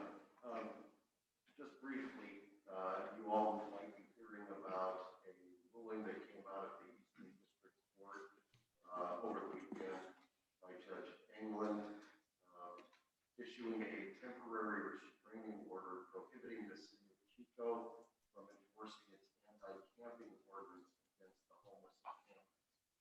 Now everybody calm down. The motion for the temporary restraining order was filed on a Saturday. The city of Chico did not file any opposition, did not appear at the hearing, so the judge was left with one side of the story and issued the temporary restraining order. A hearing on a preliminary injunction will be held April 23rd. Based upon what I've read thus far, a good portion of the legal authority was not laid out by the judge. So the city of Chico likely will be hearing at that time and oppose the preliminary injunction, and we'll see where that goes. That said, as you know, we took great pains when we adopted our ordinance to ensure that we comply with the mandates of Boise, Idaho, which has been misquoted, the report of which has been misstated time and again. So we'll see how this plays out in the Ninth Circuit. But just in case you get calls, there is no reason to panic, no reason to start readdressing our ordinance. Thank you, Council. Okay. And I also, like Supervisor Fletcher, just wanted to thank Clerk of the Board and for all your hard work throughout this last year, getting up to speed on Zoom and now getting up to speed on hybrid meetings. I think this meeting was about as flawless as it could have gone for a first time out of the gate doing a hybrid meeting. So thank you both, and just to all the staff in general, appreciate all you've been doing throughout this last year. obviously not just focused on COVID, but focused on the regular daily operations of the county and trying to move everything forward that we're working on to improve the lives for our residents. And then I wanted to close today in honor of Sergeant Greg Parks from the Marysville Police Department. And I assume all members of the board would like to sign that letter. So we'll have staff put that together. And with that, we are going to go into closed session as listed on the agenda. And then after closed session, we will recess until 1:30, at which point we will do the report out from closed session. So, okay.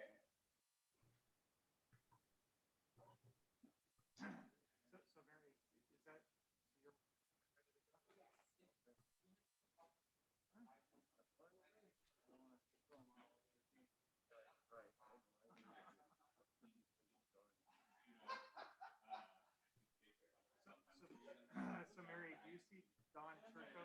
I don't know. Because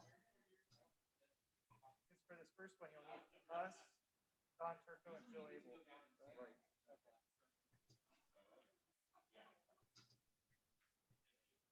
Okay.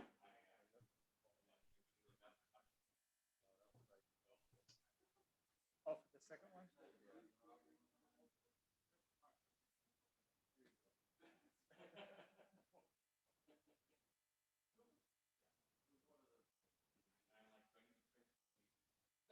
I noticed that Calvi is a bit of a beatboxer there with the mic.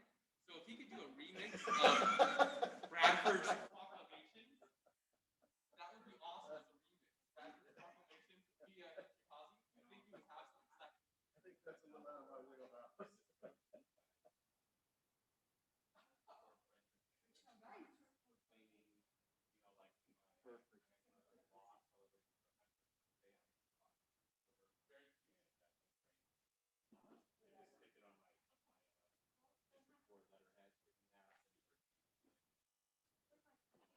I will now be making proclamations on letterhead, just so you know, and I'll be sending those out there pretty soon.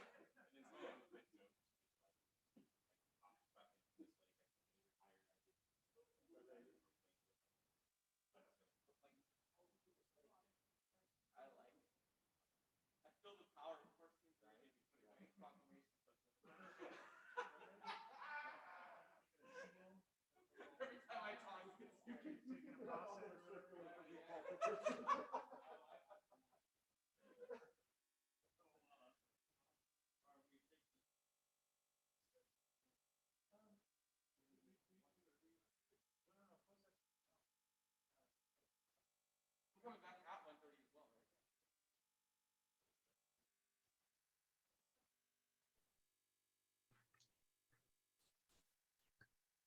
Okay, I'm going to start moving people into the breakout rooms. Give me one moment.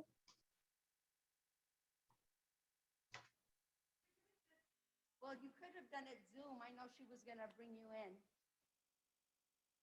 Yeah, she was gonna bring you in via Zoom. Just know there's, I mean, quite a bit of them in there, but you can go in there, Jill.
Yeah, no, yeah, somebody probably could have.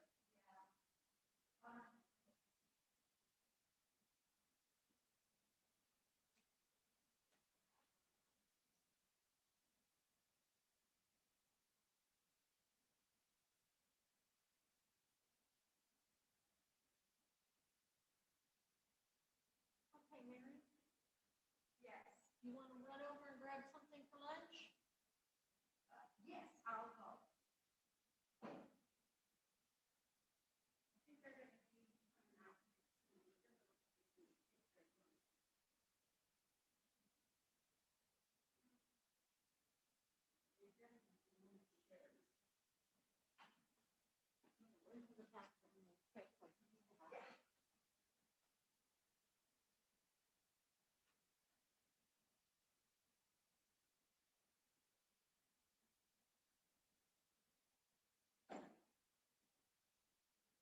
No, they're gonna wait until they come back.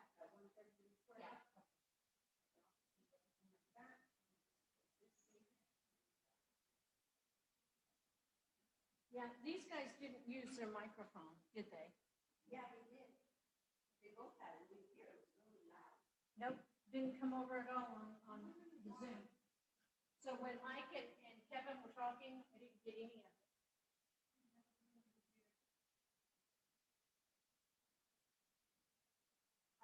them on the other microphones that were open, but not through that one.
still saving, Michelle. This thing, my agenda.net, it's still saving. That's why I didn't want to, okay, I'm gonna go. You can just lock that. We're not gonna record out, I'm sure. Well, if they were, go ahead and go. If they come out, I will come out, I'll take the time and I will write down what things we put out.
Oh, it's your birthday today? Happy birthday, Joe. Okay.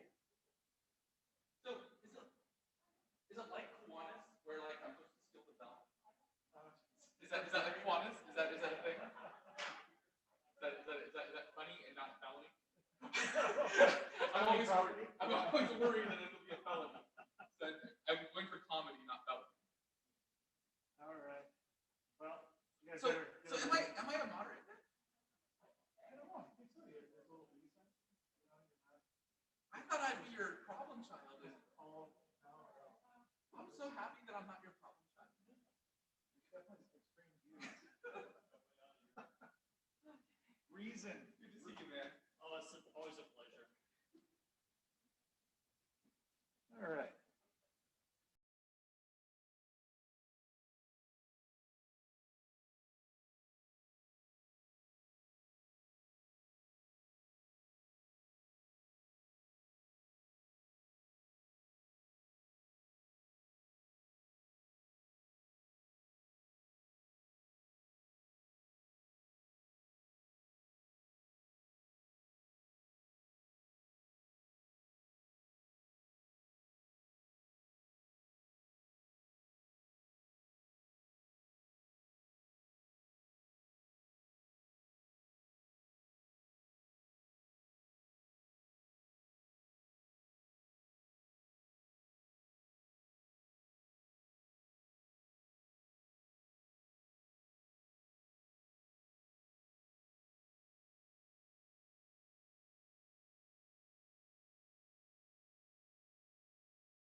presentation on Government Code Section 7283, which is also known as the Truth Act. There's two parts of the Truth Act. The first part went into effect in January 1st of 2017 and established certain requirements for law enforcement and how law enforcement process certain requests that we receive from the U.S. Immigration Customs Enforcement.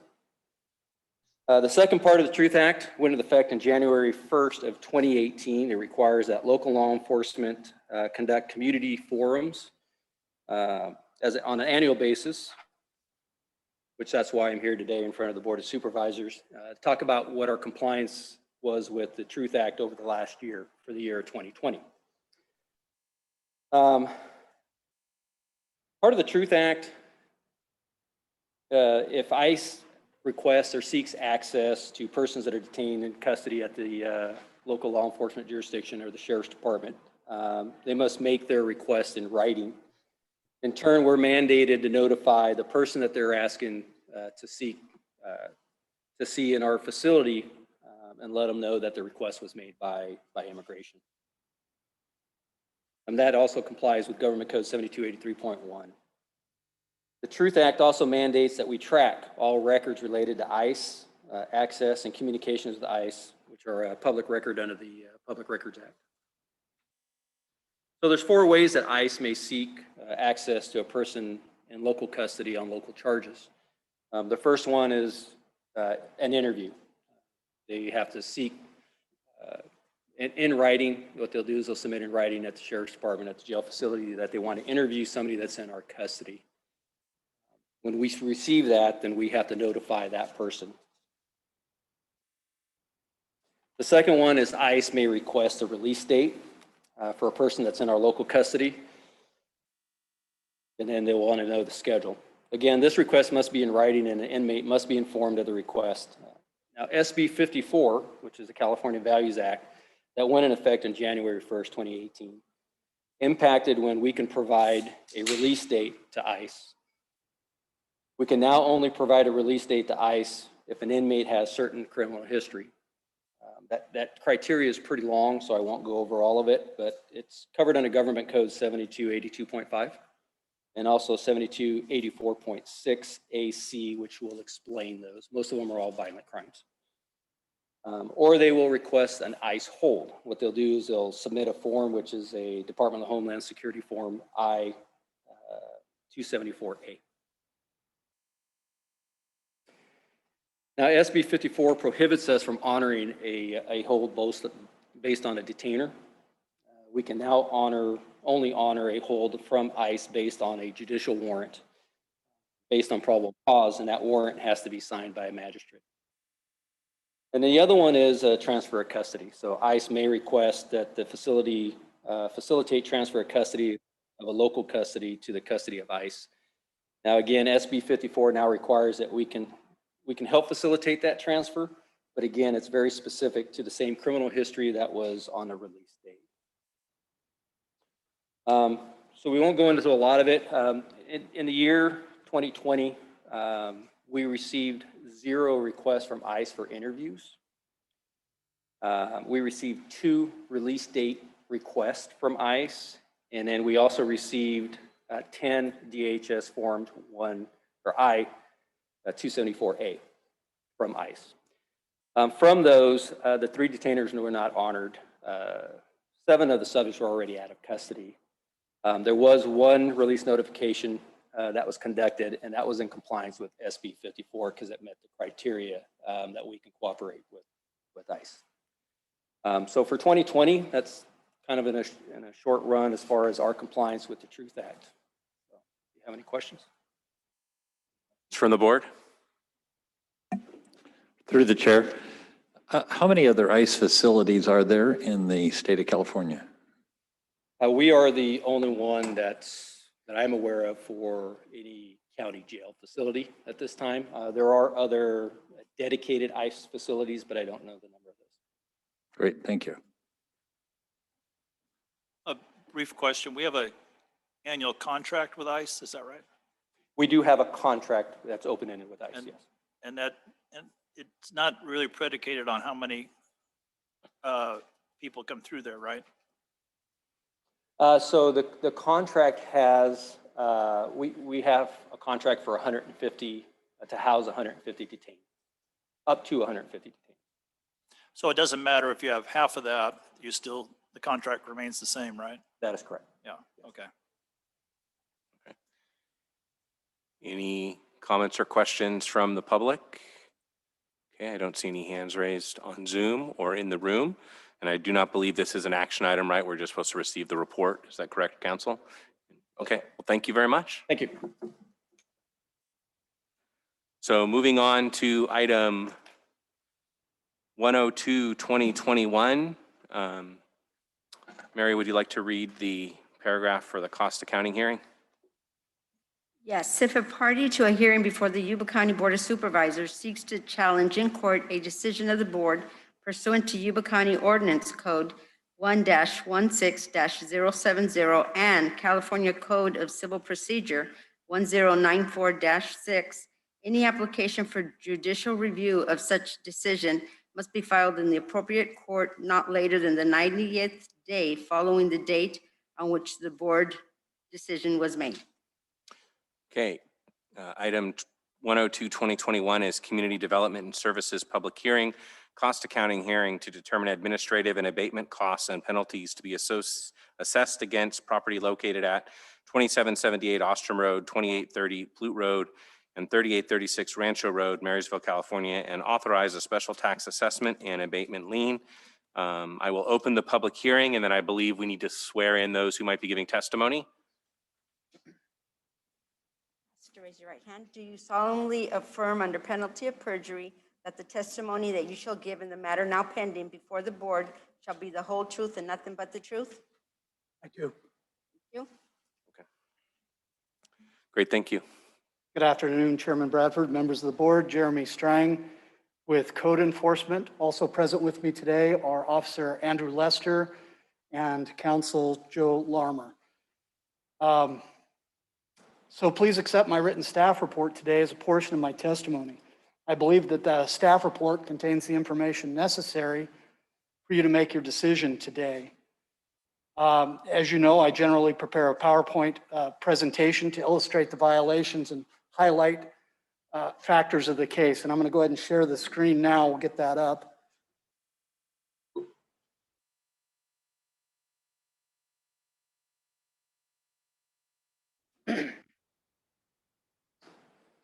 So as I go through the slides today, and we cover this very briefly, I'm asking your board to consider the following factors as it relates to the costs that are being presented.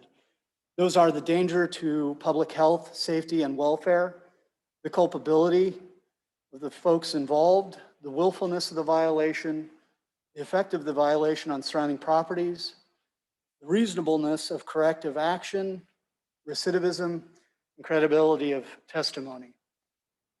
So again, the hearing before your board today is a cost accounting hearing for the property located at 2778 Ostrom Road. There's some other addresses that are also assigned to that parcel. This hearing is not an appeal hearing regarding the determination of a public nuisance.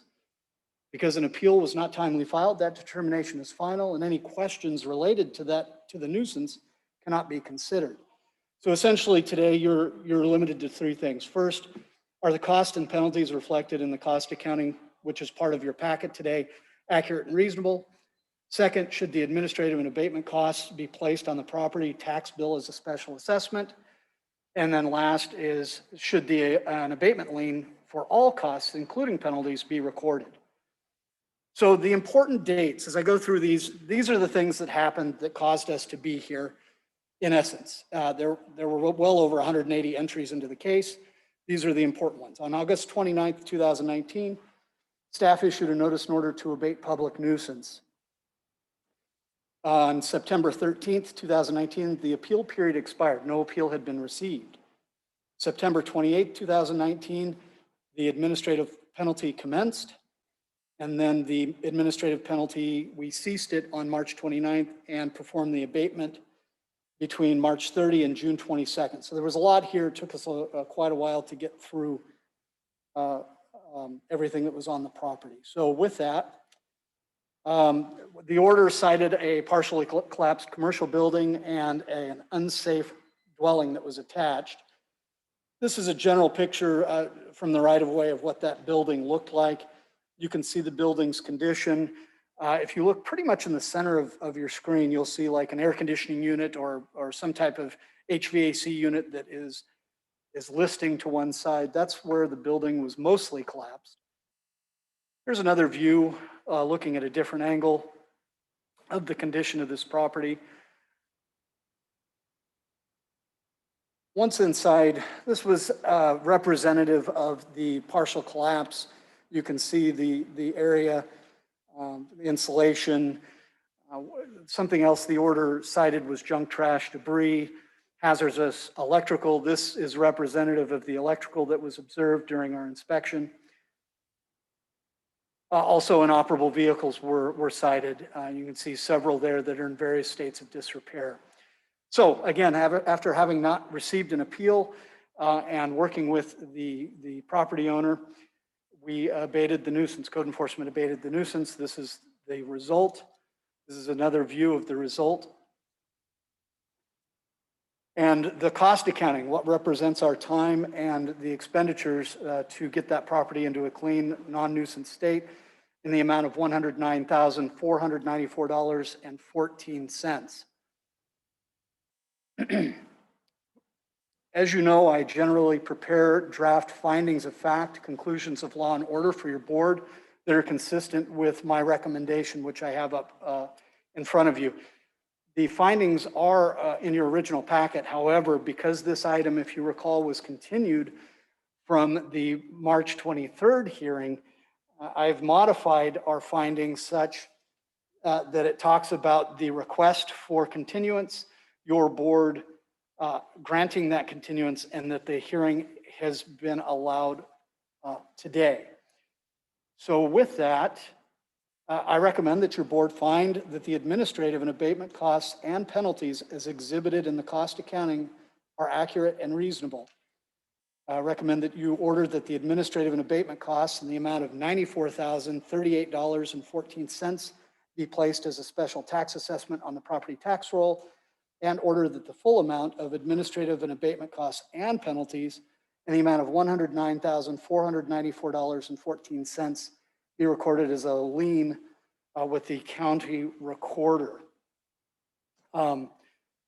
With that, I have copies of the findings, conclusions, and orders that I can hand out to your board, and I'll send it back for any questions that you may have. Does the board have any questions? Yeah. Okay, not seeing any questions. Do we have any additional testimony, which would come next? Is that correct, counsel? Sorry? Yes, there was, and it's part of. As a point of order, the notice of this hearing was provided to the property owner the day after the March 23rd hearing, and they, I believe, have received that, and I believe people, yes, she is present, and that is also included in the findings, conclusions, and orders. And through the chair, I do have a copy for Ms. White as well, Mrs. White. Okay. Oh, I'm sorry, were there any questions for? I don't think there were any questions. I think we wanted to know if there were any testimony from the property owner that they wish to give. And if so, I don't think you've sworn her in yet, right? Is that correct? Okay. So when she gets up there.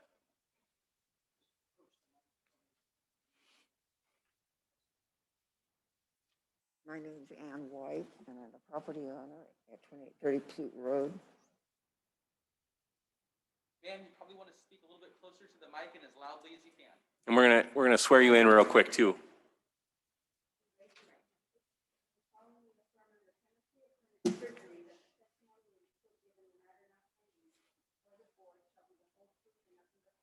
Yes, I do. I'm disputing the fact that I was charged $84 a day because I didn't comply soon enough. At my age of 82, I didn't feel that was fair. I don't feel that I was given enough time to do what I had to do to clear the property off. I also dispute that I had to pay $30-some for every phone call that I had with Anthony, which I thought was just part of getting the property cleared, the conversation, you know, what had to come next and what had to be done.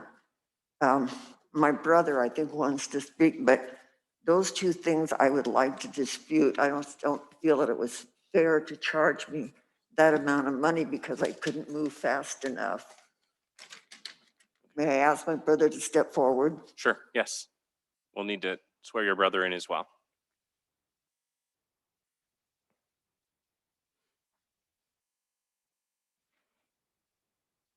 Sir, your name, please? Dudley Joseph Johnson.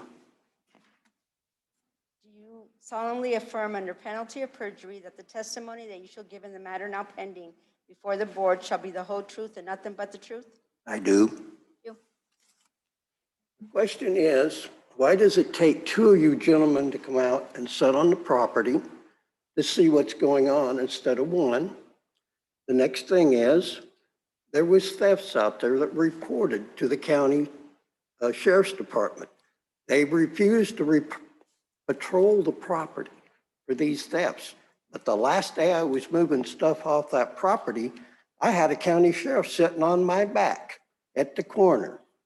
Now, Mr. Anthony moved a vehicle that stopped me from moving vehicles, and he had to remove it. I don't know whether I was charged for that or not. And there was vehicles taken to Anderson's that I have no idea. He just said that's where they went and there was costs over there. My question is what vehicles, because after they took stuff off that property, somebody dumped 2 cars out there, which he is aware of, and they burned the motorhome out there. Now, I don't know where that's going to come into the cost or not, but I'd like to find out what really transpired and who got paid for what, because it's on that tax bill. Vehicles going to Anderson's and everything else, and it's way out of line. It's just, and they removed the outside fences, closed the well off, which I don't know whether that's legal or not. So I think that's about all I need to say. That's it. Thank you. Thank you. Do we have any questions from the board for either the property owners or for code enforcement? If I can ask Mr. Anthony questions? Yeah. In respect to the lady's testimony, is there a $30 phone call charge? There was a few phone calls where it was a quarter hour that was billed just for time, because we didn't bill for every single phone call. If that was more of what the question was, no. It's for phone calls that were very time consuming, basically, as we were trying to help get her son and daughter out of the building because they were living in the other part of it, the dwelling attachment. So, and correct me where I'm wrong, I'm just going to surmise. Basically, if it's something short, succinct, to the point, and whatnot, you do that as a matter of course, and it's only when it's more of a lengthy explanation that you feel has exceeded normal grounds that was when you start charging for phone calls? Exactly. If it was only a couple minutes, a quick question, anything like that, that's not going to be on there. Okay. And then the $89 a day, that started 1 month, 3 months after the process, or when does that $89 a day start? That started, it was listed, let me see. Through the chair, Jeremy Strang, I'm going to bring it up on your screen there. You can see on the second page, the one on your right, about a third of the way down, administrative penalty began on 9/28 of 19 and ran through 3/29 of 20.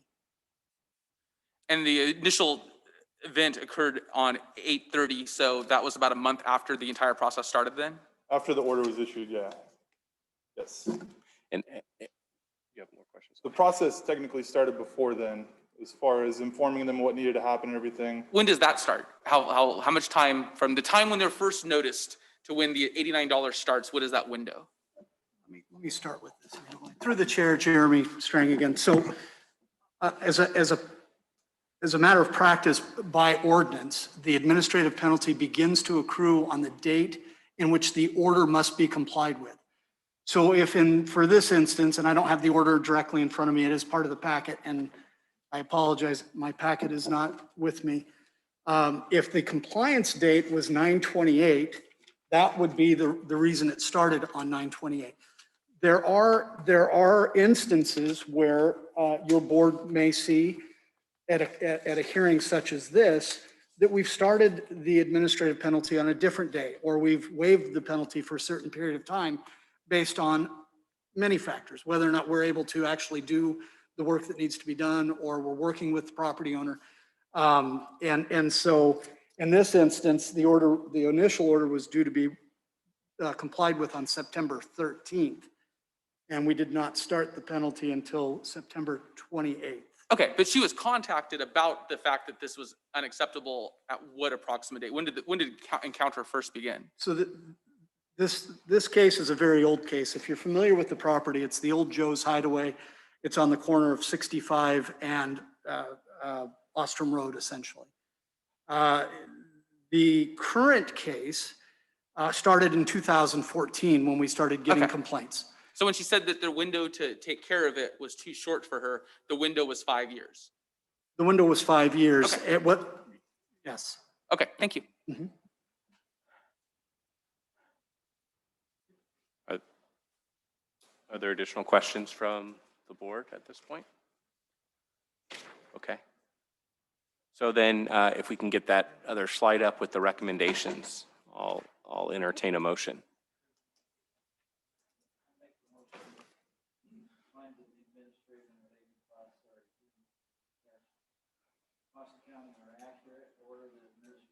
Abatement cost accounting be placed as a special tax assessment on the property roll in order that an abatement lien for the administrative and abatement costs and penalties be recorded with the county recorder. Okay, do I have a second? Second. Okay, I have a first and a second. Roll call vote, please. Supervisor Vasquez, Yes. Supervisor Blazer, Yes. Supervisor Fuhrer, Yes. Supervisor Bradford, Yes. Supervisor Fletcher. Yes. It's unanimous. Thank you. Okay, thank you. Thank you, board. And that is the last item on the agenda. So with that, we will adjourn the meeting. Did I jump in? I don't hear that well, so I don't know. Okay. All right. Well, I got to do my hearing aids next time because this is difficult to hear. It's hard with those masks. Yeah. All right. Well.